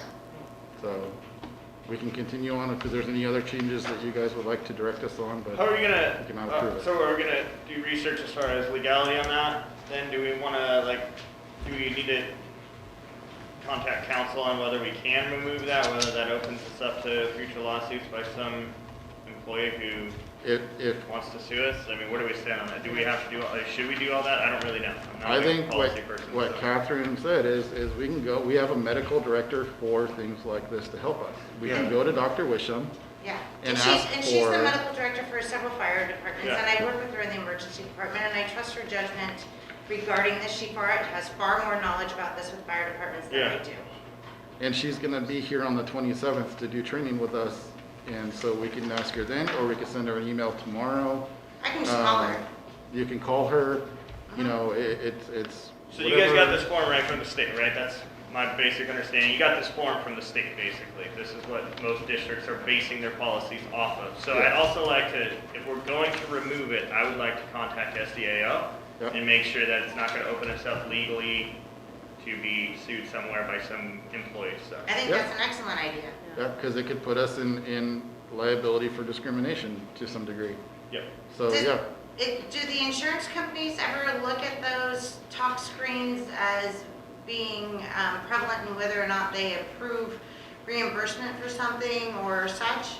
in full honesty, in my entire fire career, I've only seen a couple instances where there's been an issue with somebody doing marijuana, and it resulted in last chance agreements for that person to not do it again or face termination. I've never actually had somebody who had any kind of limitation or allowance on it Okay, in my employ. I appreciate that, thank you. So then how are we going to get the information? Oh, yeah, so I Okay. think one of the things is, so, Chief, you'll contact the SBO? Yeah, I can do Yeah, SDAO and if ask you them wanna about that, and I do. will contact Dr. Wisham, Yep, and I'll be happy to send that information to you, and then if you want to send an email out, we can Yep. move forward from there. I'll just ask them to give us directly what they recommend as our insurance, and then I can just literally forward that on. I appreciate that greatly. So would you like me to put this one back on the agenda for next month, Yeah, along with the next one? Yes. yep. I don't see why we couldn't have answers to this by then. Okay. I think we could probably do it via email if everybody reads that and puts their vote in, Uh, just well, doesn't do a so reply all. The it reason should I be asked okay. is because there is a signature page for each section that you guys adopted as policy. That would just need to be signed at the next meeting. Oh, sure. So in the back of your book, you've got the next section, which is policy 9.6 through 9.10 to review for next month. So if you're good with leaving them both on for next month. After that, if you're okay with doing one more kind of long one, we could be done. There's some really short sections, and then there's a couple a little bit longer ones. But I'd like for you guys to not have to be dealing with this for the rest of the year. So if you're okay with, next month I'll give you the one to review for November, and that'll kind of be, then at the December meeting, we would adopt that and we'd be done. I had a quick question looking at 9.6. Is there a reason why we don't have the ability to store the medical records, the PHCR in electronic format instead of in locked files? We do. It's stored through the state's image trend program. So, We put them in locked files as hard copy just in case we have to pull them out for whatever reason. It's like switching from hydraulic to battery. Right. We're not totally safe with, we don't feel totally safe with just relying on internet-based cloud function. okay, thank So- you.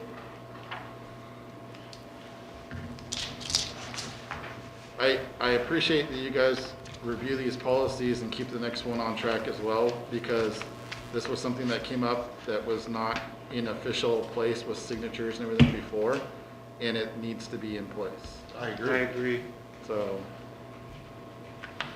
This is one of the things that's going to come down the road, would be questioning and not being abrasive or intrusive or being aggressive.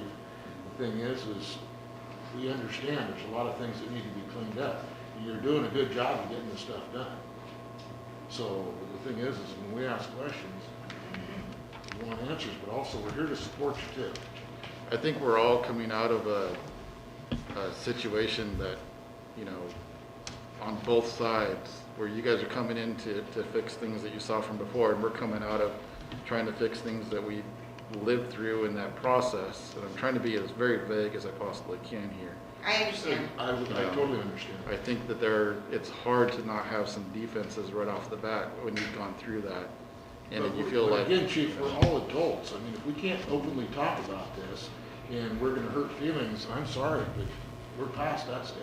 I don't think it's hurt feelings so much as when you've devoted and put so much time in such a short time into trying to fix things in a hurry that shouldn't have had to be fixed to that level. And then somebody comes in and questions and makes you feel like you're not doing that devotion in time. It just kind of comes off as like, okay, well, I mean, if you don't feel like we're doing a good job, then what are we really doing here? Like, you know, so that's all. I'm not trying to make a I big hear deal you. of it. Okay, I hear you. so, I had reviewed 9.6 all the way through, that was my only question. I didn't, besides the typo that I told you about and the reference to North Lincoln, I didn't see anything else that was questionable or concerning in And we that. do have an appendix at the very end that cites all the different places, so you'll Okay. get that with the final one. Perfect, yep, other than that, I think that one's fine to go. And then my- once we're completely done, we actually have a machine that actually puts the binding on the side, so every single staff and Mhm. volunteer will get a copy, as well as all board members will get a copy of it. And the staff and stuff will actually have actually everybody will have a signature page that they reviewed it and received it, that will go in their file.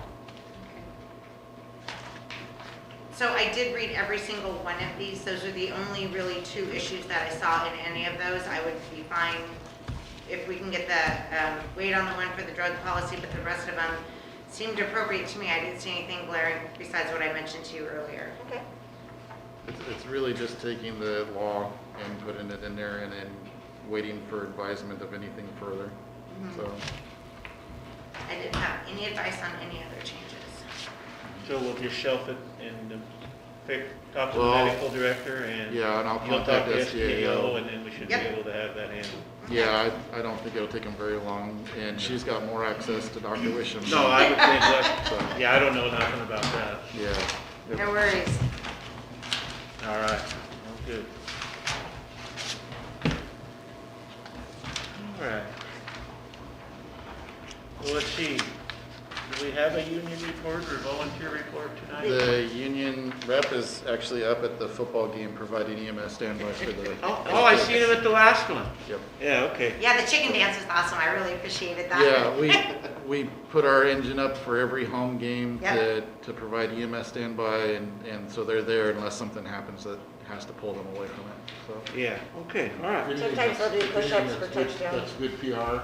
And, when I was a young man going to school here, the ambulance was at every game, every Yeah. football game. There should be Regardless something there. whether they're needed or not, it's a good PR. It's good support, and they leave if they need to, and we There's, all love this yeah. lights and sirens when they score. Yeah, they do the sirens when they score. Yeah.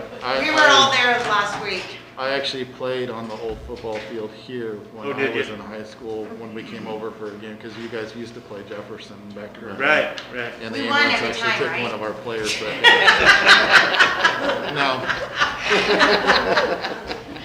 Okay, well, I think we still have financials to go over, Yeah, is that correct? We'll go on to the financial report then. Okay, at the end of August, the district had on hand $535,034.65, which is, okay. Out of that, the reserves were $235,955.20, and the operating general funds, $247,079.45. So we should get through to November, just fine. We've got 2 months to This is obviously our scant month, where we're running on our cash before tax time. go. Yeah. Yeah, we go from July to about Right. the third week in November, Okay. running on working capital, cash flow. Payroll, year to date is $95,650.39. That includes medical insurance, taxes and PERS and all that. And the medical insurance is running, well, for year to date, $19,954.92. So it's about $10,000 a month, so it's a pretty healthy portion of our expense. Tidewater to date, this year, fiscal year, $17,839.73. And from the beginning of the project, $100,049.62.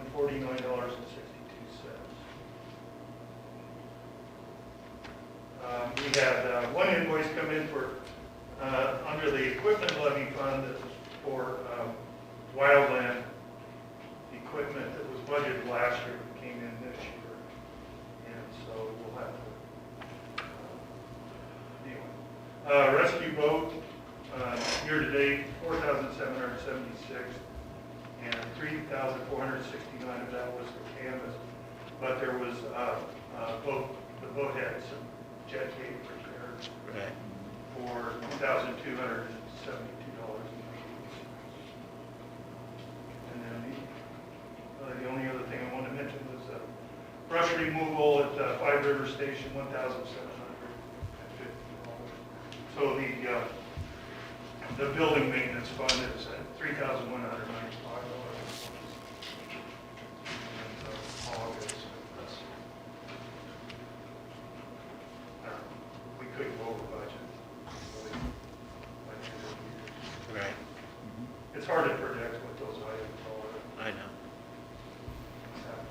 So as long as we don't go over budget in the category, we should be fine. Yes.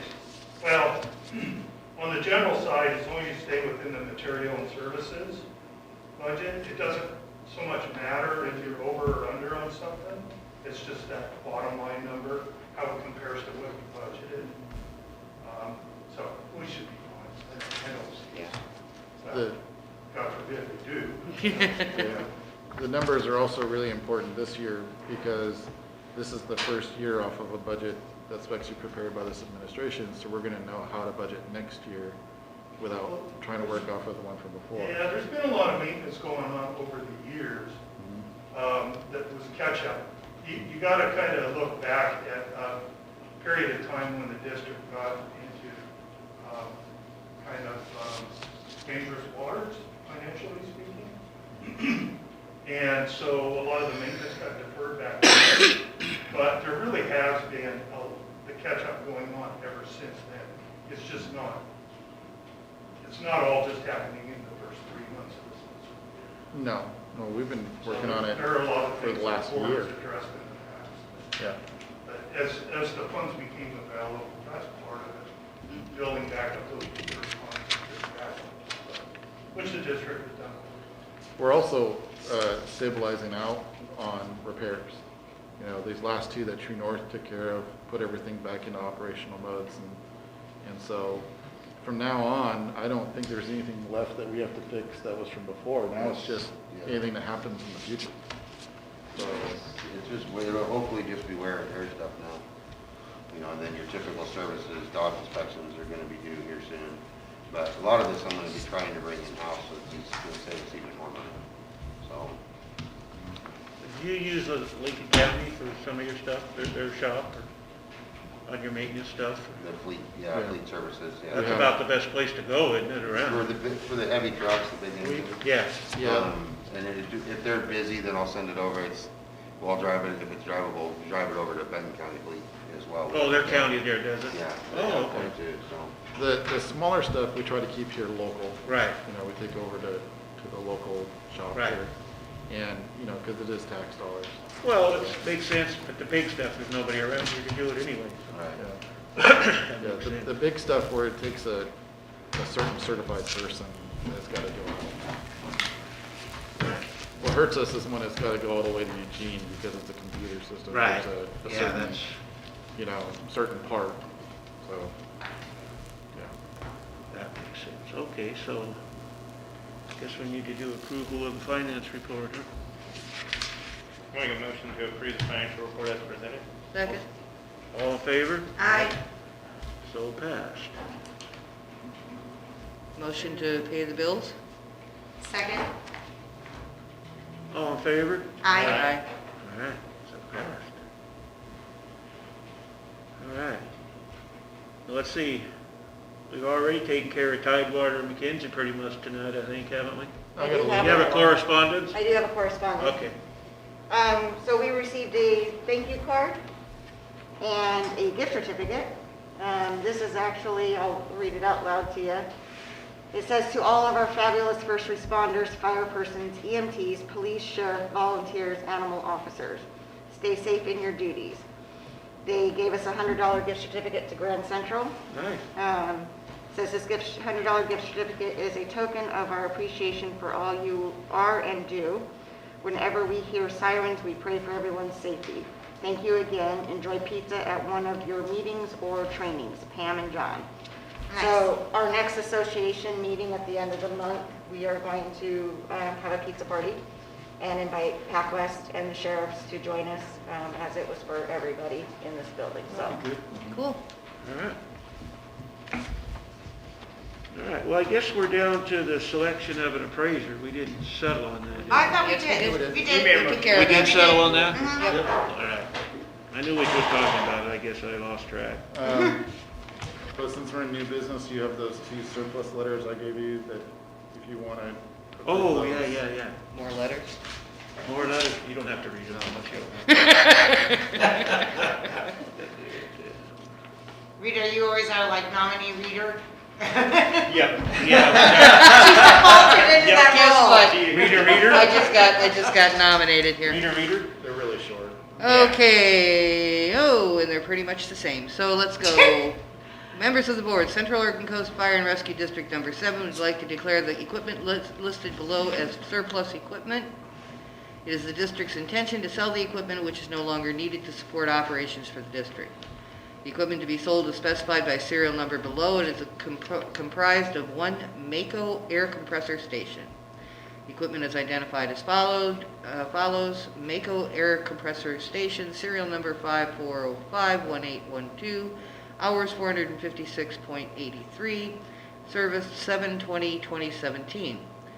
Should the equipment be declared surplus, the equipment will be sold utilizing the GovDeals online government auctions. Research shall be conducted to estimate values for the auction process. So that's a Mako compressor unit. It was up at Five Rivers. It doesn't work and isn't attached to anything. We don't even know if it works. It's just sitting there. It Get rid of doesn't, it. the shape that it's in, I'd be surprised if we sell it. $25. So, yeah. Scrap metal. Scrap metal, yeah. Yeah. Okay, number 2.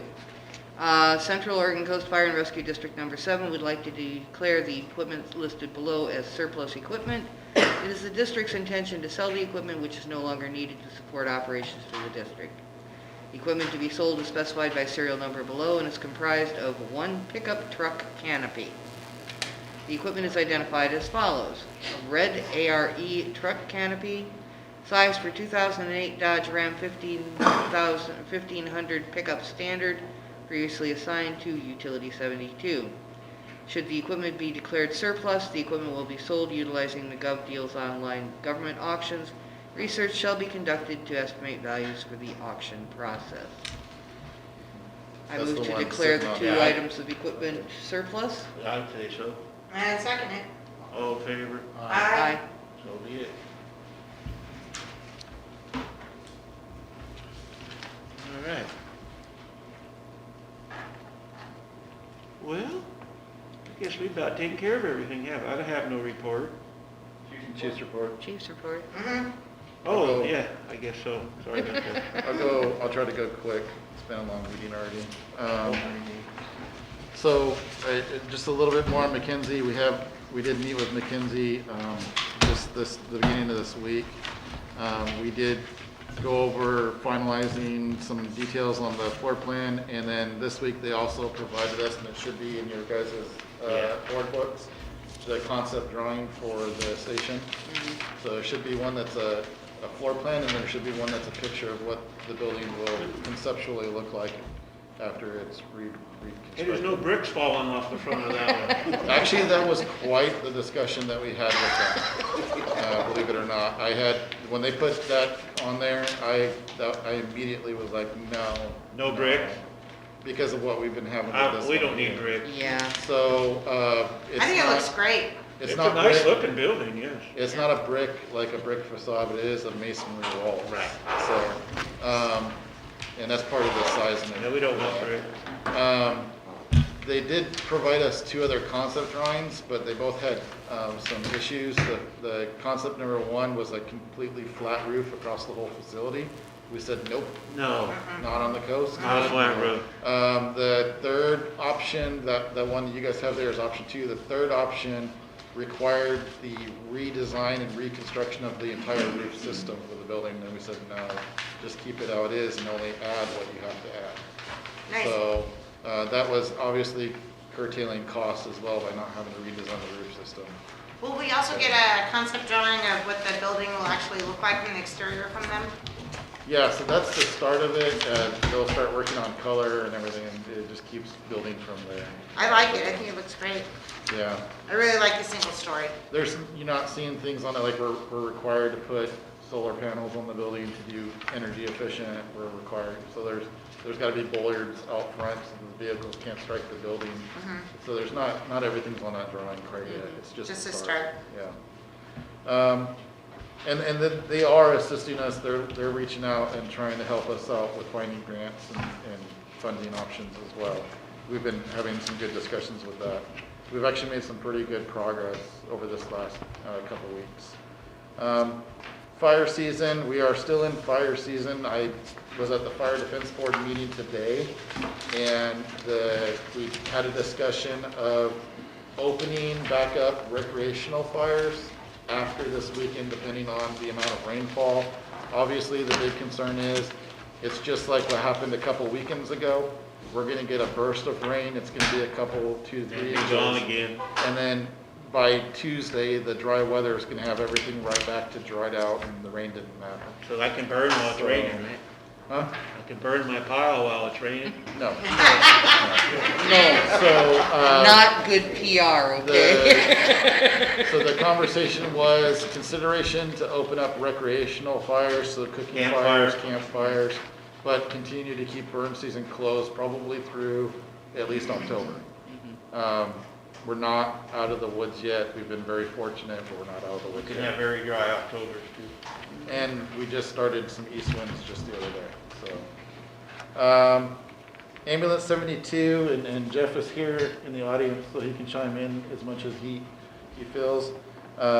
So, long story short, Depot Bay was not able to do the mutual aid, so they are not able to do the trade. Jeff and Pac West and the owner JD approached us and said, hey, is there something we can do to try to help out and possibly do a swap?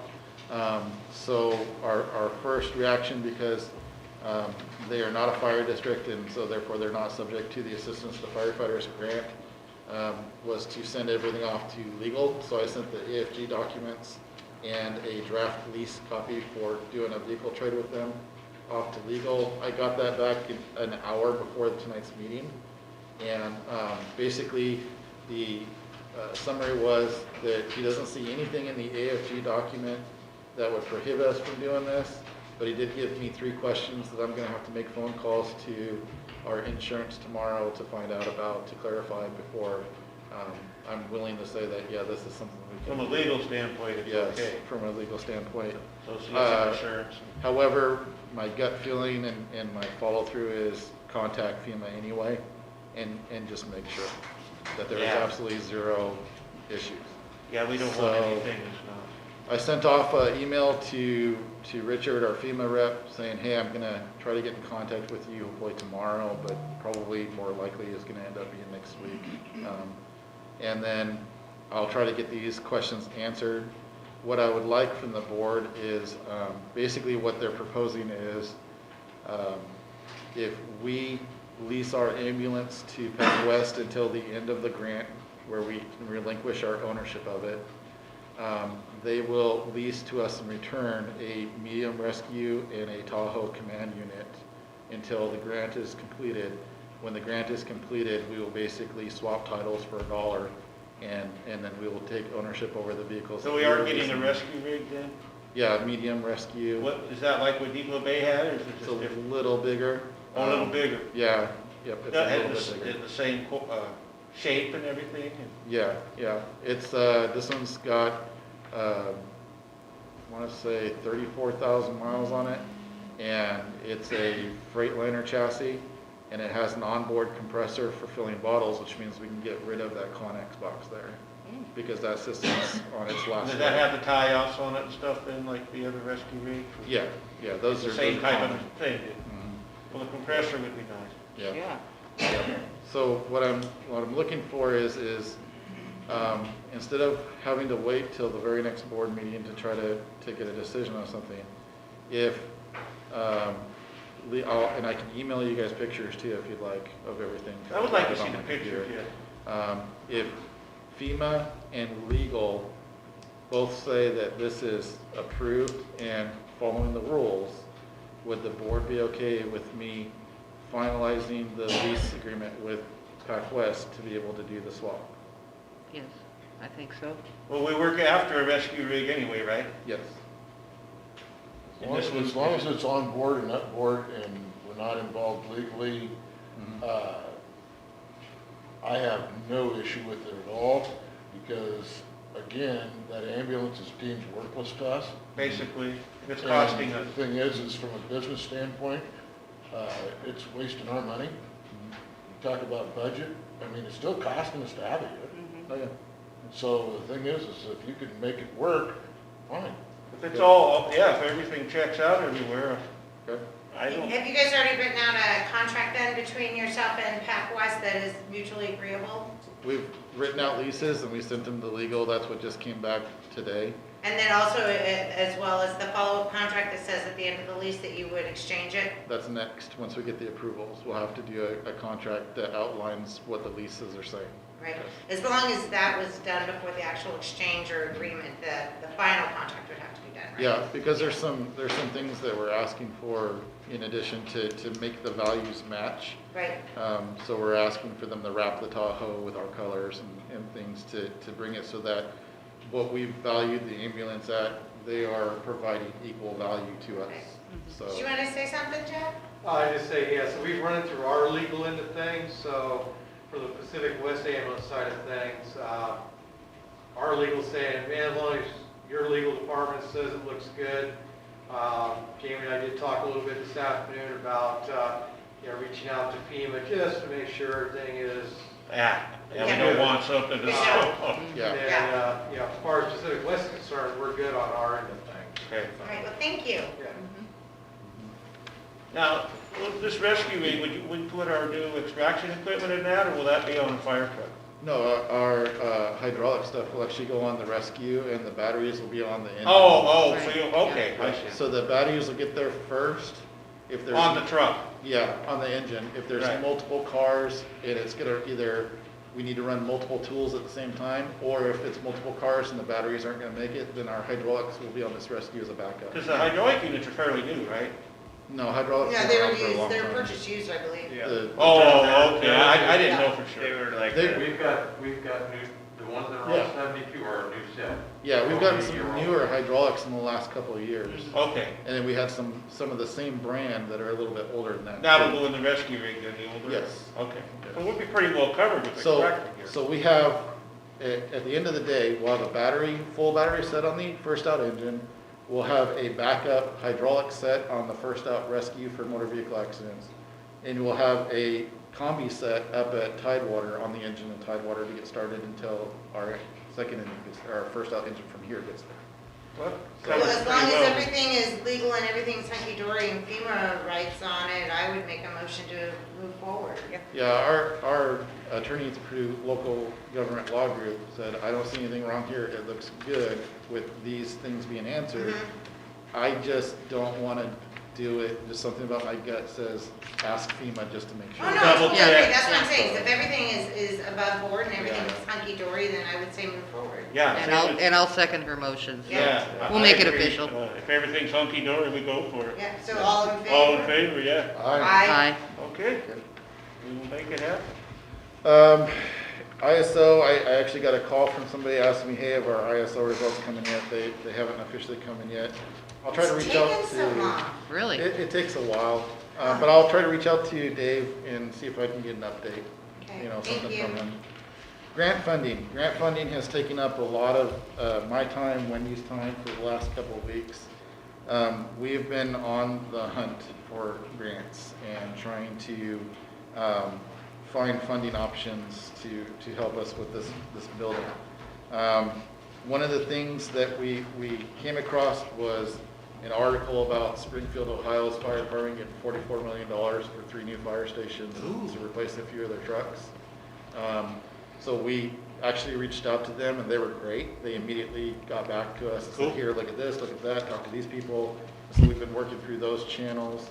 McKinsey's helping us with that as well. What we're finding out is that there are 2 levels of control over these funds. There's a state level and a county level.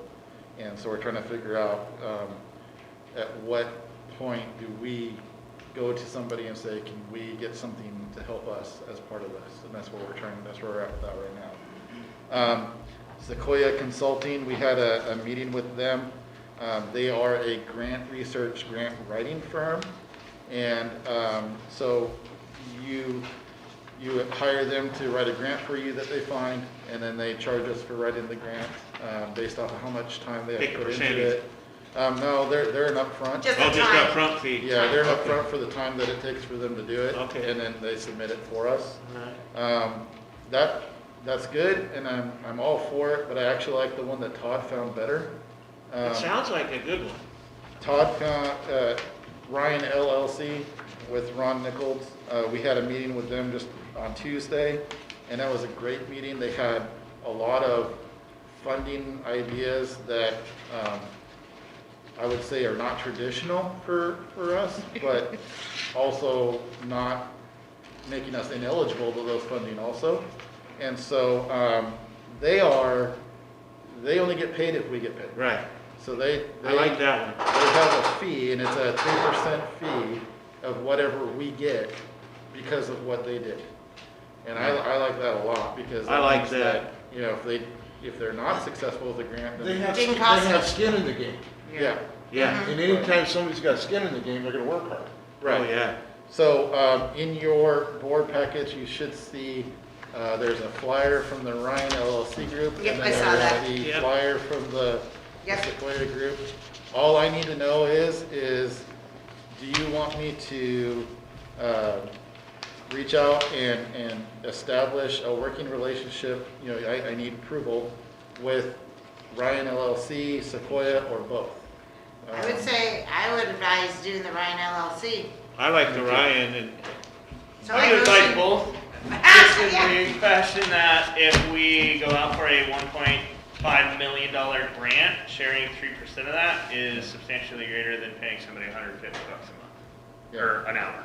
So if we're going out for really, really large grants, and it's something we find, I don't know, it might be, that's a lot of money. 30,000 on $1 million, so, To roll with. So to give you an idea, I don't know. Just a thought. Ryan LLC pitched us a proposal, an official proposal, if you will, of a funding source that they are familiar with, that they've used many times before, where they will go out and get investors, and it's basically, it's a loan with a forgiveness at the end of the loan. And so we would pay a percentage of that over the process of that loan, and then at the end, it's forgiven through the investments. I'm probably not explaining this very well. But anyways, the fact of the matter is they think that they can go out and secure $10 million just off of that process alone for this building and trucks. Which means that we would only have to provide, whether that's through a really, really, really small bond, or if we can fit it into our budget, our fee portion of that percentage, which is actually 6%, because it's 3% for the process and then 3% for their fee. So it'd be a total of 6% on $10 million. So the flyer actually kind of explains what they explained to us. It's a tax credit. And they get the investors, and then the banks actually buy these credits, and they get the tax breaks at the end of the year. Yeah. Is kind of how that one is. The one thing I kind of like to just jump in real quick is the Sequoia one. The only thing that I didn't care for about that one is a lot of the grants they talked about, we've already found. Yeah. We already knew what they were. So I was kind of iffy on them. The Ryan Group actually had a much better way of, See, the thing is the Ryan Group not only works with nonprofits or government entities and that type of thing, they also work with Fortune 500 companies in reaching out and getting tax breaks for them to invest, capital gains tax reductions, all these other kind of things. It's a whole group of basically financial advisors, for lack of a better term. Am I incorrect in that statement? Sure, they're making money too, but But they're, So are we. yeah, they're making money, but they're also making money for us. they Yeah. started out as just basically a tax service. Correct. And they've kind of evolved into finding funding through tax credits. They had a lot of insight to programs and processes that, being in government, we don't often look outside to, because we're so limited inside government, when you look at right, things. right. And so when they presented to us, it was kind of like, oh wow, oh wow, oh wow, So we really liked them, and the fact that they don't get paid unless we get paid. Right. I mean that They're gonna work harder, you know that that. to me is like a win-win. To kind of go over what it is they're taking corporate money Yeah. that's investing into us, but how they're getting their return on investment is they're getting the tax write-off of investing in our municipality. Yeah. Yeah. So the only other question I'd have, just to back up what Kevin had said is, I understand that with Sequoia Group, they only, a lot of the things that they found were things you guys are finding already. Do they have any better expertise in actually writing the grant than we would? I don't know. It sounded like they're pretty new, honestly. Yeah. They said that collectively, the amounts that they've been able to secure so far was less than what we're actually asking for our total project. Okay, that's a good answer then. They've only Yeah. been around for a year and a half. So. Well, so, no, you answered my question.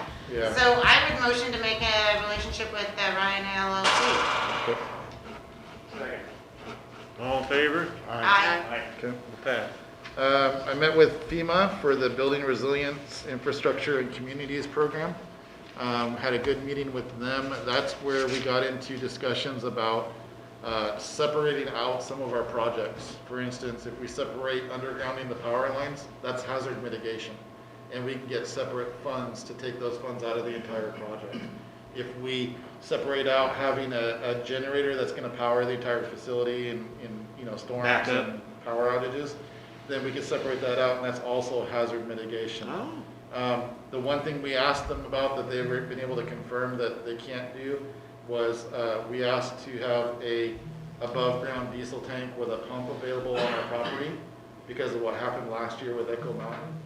And they said that that does not fall under hazard mitigation, but they're looking for other funding sources that would fall for that. Just real quick, last year at Echo Mountain, when they evacuated Lincoln City, all of the gas stations shut completely down, turned off their computer systems, and all of our fire trucks couldn't get gas at Ooh. commercial or card lock stations. Not good.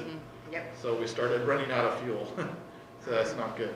So we wanted to have that for emergency use. I really appreciate looking outside for other sources. I think Yeah. this is really good movement. They have another side, and this is state level FEMA, so they have another program for reconstruction that they're also researching for us on trying to get money that would pay specifically for the reconstruction side of the station, in addition to the fact that we have seismic funds coming in from the state. Yeah, I was gonna ask you about the For reconstruction. permanent, for pre-existing.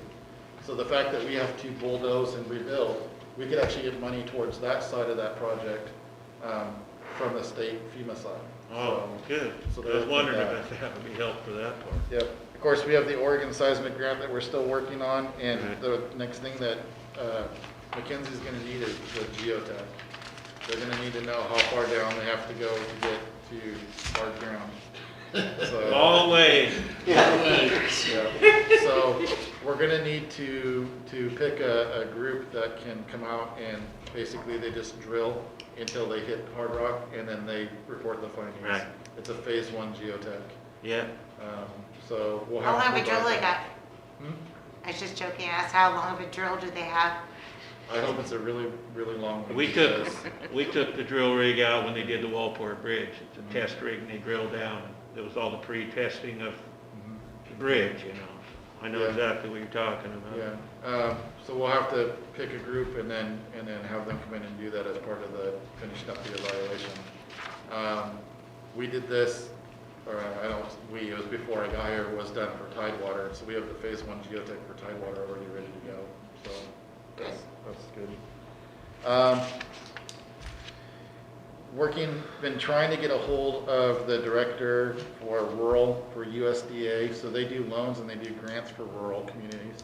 And I'm trying to get a hold of them to ask them if we can be eligible for grants through USDA under the rural. We do meet I read through their materials, we do meet their rural definition. And so we would be open to possibility of getting grants from that as well. So ultimately, what I'm trying to do, I guess, is between all these different sources of grants, hazard mitigation, reconstruction, tax write-offs through whatever, if we can get part of it from here, part of it from there, part of it from there, part of it from there, then we may not have to go out to the voters for really much of anything. That would other be than awesome. maybe- Yeah. other That than would maybe be just our awesome. fees I that know. we're required. No, I think this is awesome, looking outside the box and being creative and trying to find ways to make I it so hate that we're not going to asking people more. for money if we don't have to. Yep, absolutely. So thank you, I mean- really appreciate it. I actually found a grant that the union can actually go out for, and grants that the Volunteer Association as a nonprofit can go out for. They're smaller grants, Mhm. but every little bit helps, so. Absolutely. I'm researching those a little bit more so I can pass on the information to them, so that they can maybe see about doing that, because a lot of them are equipment grants that would help, cover the cost if we want to replace an engine, or if we need, Right. more turnouts or something like that, so. And I know that USDA, would definitely be a great source. They're usually very eager to help us find money. I would like to be, hopeful that, maybe we would get all our funds we needed from one source. I don't see that as maybe a reality. So I think that by reaching out to all these different groups and trying to get chunks of it, that we might be able to get everything we need. It just wouldn't be coming from one source. Yep. So, I did submit, so it's already been turned in, a grant to Silet's Charitable Contribution Fund for $13,000 in fire hose I've been trying to get our engines to be consistent across the board, and unfortunately, some hose loads the biggest load on that engine is 2.5, and then on the others, it's 4 inch. And so I want it to where it doesn't really matter what engine shows up first. You can They're use the fully hose for capable, all. regardless. So working on that, that's consistency. I will jump into the FEMA staffing for adequate fire emergency response to the SAFER program. That kind of goes into the next line item, which is the equipment levy. I got documentation from the county elections office that confirmed the dates that were in question, and it's not this coming June that our equipment levy expires. It's the following June of '23 that our equipment levy expires. So I called Buster as soon as I got that information and said, hey, with this information here, what we were going to go out and tell the public is not true, because it would have actually created a 25% increase for 1 year until the levy did expire, and then rolled into the new levy that we had voted through. And so I just withdrew it right away because we were on the edge of the deadline for withdrawing. Right. So I submitted the 804, which you have in your packets, to the county office, and it's all taken care of. We're off the election for this November. And so we can run next November for the same thing that we were planning to do when we know for sure that levy is going to expire then. So, and that will be at no increase to the public for the 25 cents per thousand. Right. Otherwise, if we'd have went with this, we've been asking for 25 cents again. Well, we would have been telling the public that it's not an increase, Right, but then but it would have been. But then it would have been an increase yeah. for a year, and that's not okay. No. So, the port, I got a phone call from Roxy, and basically, she asked if we were gonna put our boat down there anytime soon, and so I asked, when will we have power down there? She said that they're working on it, but they haven't been able to get somebody in there to do it yet. I said that we wouldn't put the boat down there until there's power to maintain the equipment while it's down there. I think she was inquiring, it sounded like they're busy and maybe they needed that slip if we're not gonna use it. So I said, until there's power, we're gonna keep it as is. And then the building appraisal, which we already went over, I just put in here, this list of 16 organizations are the ones that I contacted and talked to. And then the 2 in red are the 2 that actually submitted to us for appraisals. Which So- is really depressing that you had to go through all of that, That's 16 insane. and get 2 back. So initially, I did the easiest route, right? Pull up Google and type in, how do I get an appraisal on my fire station, And it came up with some appraisers, and so I immediately just started calling and basically saying, hey, this is what I'm trying to do. This group here, number 6, Aaron Brown and Associates, was great. I contacted them early on and they were like, we don't do that, but you know what I'm gonna do? I'm gonna send you a list of appraisers that you can contact that might do that, so that you have something to work off of. And so between that, searching further on the internet, taking recommendations from other appraisers who wouldn't do this type of building, I guess apparently there are certain appraisal specialties. Some people only do hotels. Some people only do, I called one and they only do vineyards. I didn't know that, so when I called them, they were like, hey, no, we only do hotels. However, you should call these guys over here, and they would give me their number and I would branch out. And that's kind of how I got from 6 to 16 was from the help of all those appraisers saying, no, we don't do that, but maybe this person does, and just kind of work through the list. A lot of people, I'm telling you, as soon as you said fire station, they're like, no. Yeah. Huh. No, they didn't want to touch it. And I'm like, no, I don't need it for a fire station. I need it for fair market value. And they were like, but it's a fire station. And I was like, but what if it's a So it was a bit of a process, but yeah, we got there either way. So the only other thing that I had was we got billed for our first series of our dispatching, and it was down more than half. It was only $9,000 for that. That's quarter. always bugged me. So, yeah, the 911 tax on I believe on cell phones has kicked in, and so our costs for dispatching have dramatically gone down compared to what they were. We were going to have to budget nearly $54,000 before. Yeah, And That's so, good. it was yeah. always insane, like. Yeah. Yeah. Yep. So, I think that's it. Pretty sure that's it. We talked with a lot of people this last couple of weeks trying to find grants. So, Well, I'll tell you what, if that grant thing all works out, that's gonna be wonderful. yeah. That one company that Todd brought up was recommended by a guy that knows what he's talking about, man. And I think it sounds very promising. And thank you, Todd, for looking for that. Appreciate it. You're welcome. Yeah, that was a good tidbit to get. I just figured that's part of the job of being a board member. I like it. So the only thing that Chief didn't mention was, well, he mentioned Academy, but on Central Coast's Facebook page, pinned to the top of the page is the flyer, if anybody wants to go share it. Oh, I will. For recruitment.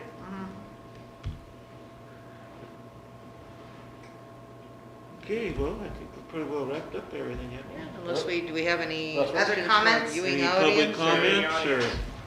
Thought about it. Buster? Buster? Wasn't there one other issue we needed to talk to the chief about, which was that? The comments that were made before? You wish to take that, go ahead. What's that? You wanna do that? Yes. Okay, go ahead. Okay, do you want, there was comments made at the previous board meeting. Do you want to talk about them publicly, or do you want to talk about them in executive session? Well, executive session is for, if we were discussing things like real estate, or if we were discussing employee actions. So I guess it depends on, I believe it'd be executive session then. okay. So is it something that we need to talk about this evening then? Don't we have to put that on our agenda if we're gonna No, we do can, it? we can call an executive We can, session if okay. need be. What's the, okay, so, You have to notice an executive session. It has to be on your agenda to start Right. potential well, executive session. That's what I thought we had to give at least 24 Absolutely. hours, yeah. Okay, so I think it's something that could wait until the next meeting and we can Okay. have it on the agenda. That's fine. Well, if it's Okay. something we've already discussed in open forum before, because it sounds like this is something that was brought up before, oh, yeah, that's true. then it's already been opened in public forum. True. So how do you want to handle it? Well, I mean, I guess if it's already been opened in public forum, then for transparency's sake, to take it to a non-public forum would be almost looking like trying to hide something, I guess. Well, I'm That's not just trying to my- hide anything, I'm just trying to be legal about it and right up in front about it. Well, I mean, if you're trying to do discipline on an employee, then that would It's not definitely be- discipline, I don't believe. I think it's a Not discipline. concern. Then I don't necessarily think it would be executive session. I guess I'm trying to guess what it is, so.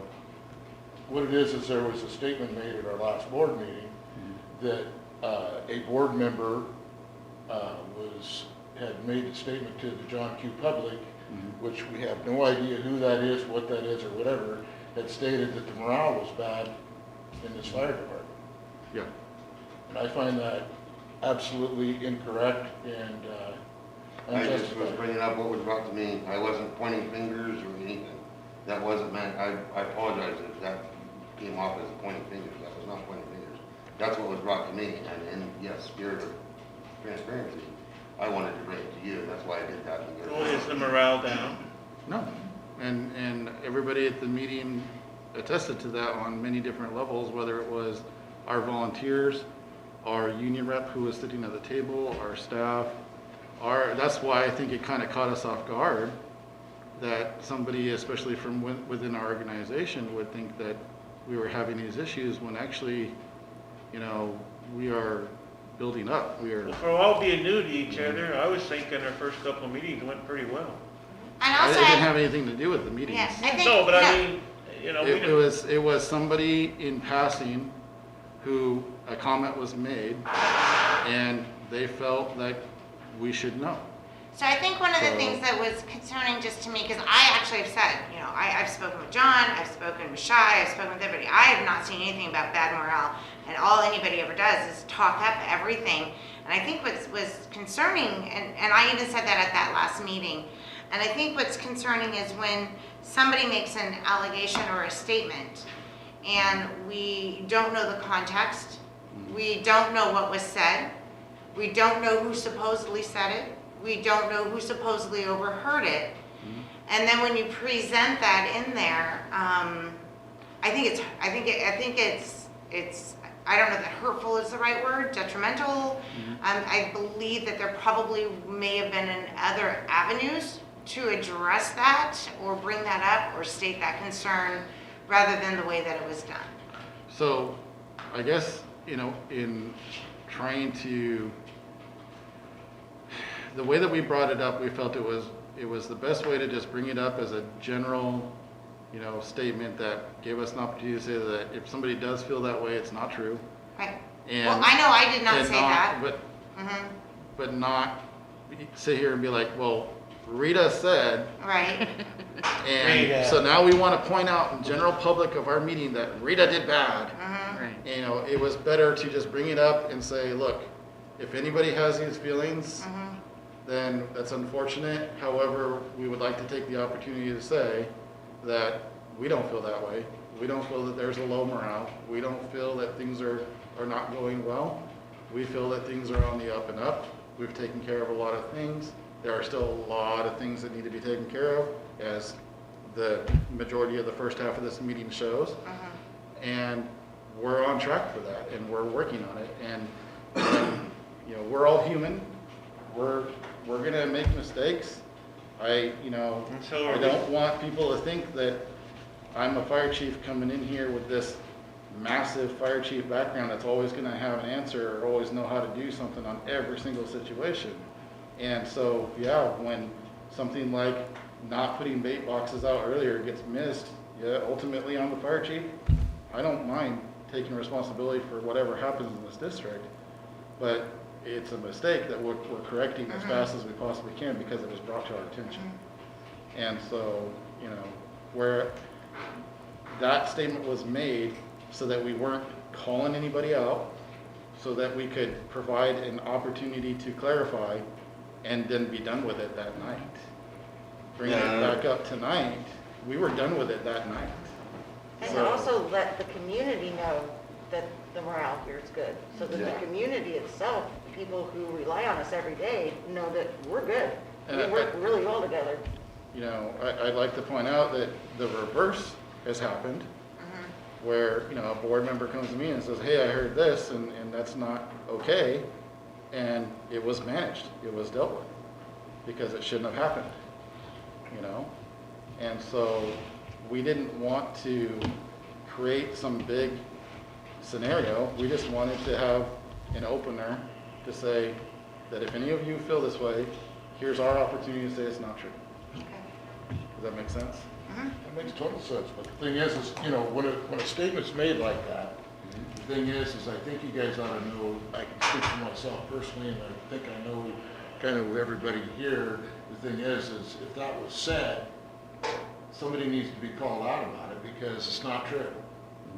And if I ever notice that, I'd publicly tell you right to your face, any of you guys, I think we got a problem here, but I don't. So our direct response to that person was, nope, it's not true, and that's it. Yeah. We are good. But it's something that the air needed to be cleared of. At least that's the way I feel about it. I think that it was important enough to make sure that you knew from all the different levels of people here that there's not this group that's in discontent here. Correct. We never did think that. Never did think that. And that's great, and so it was something that was unnecessary, but just because of the situation, we wanted the clarification just to make sure. Well, that's why we have to talk through everything. Yeah. If you don't talk through stuff, it festers. Yep. And And that's why we basically did all it. it was, but me bringing it up was just to talk through it and just give, because and that night, we had volunteers here, we had union here, so that they could, you know, we all could speak to that. And so I do apologize if you took it as I was pointing fingers, that was not it at all. Now, I just wanted everyone as a whole to, yes, openly talk about it, so. All right, I think we're good. Yeah? I think we're Let's good. get the heck out of Dodge. Call Time it to in. adjourn the meeting then. All right. All right, move on. So did anybody get a second signature on that stack of checks? This is filed with me since.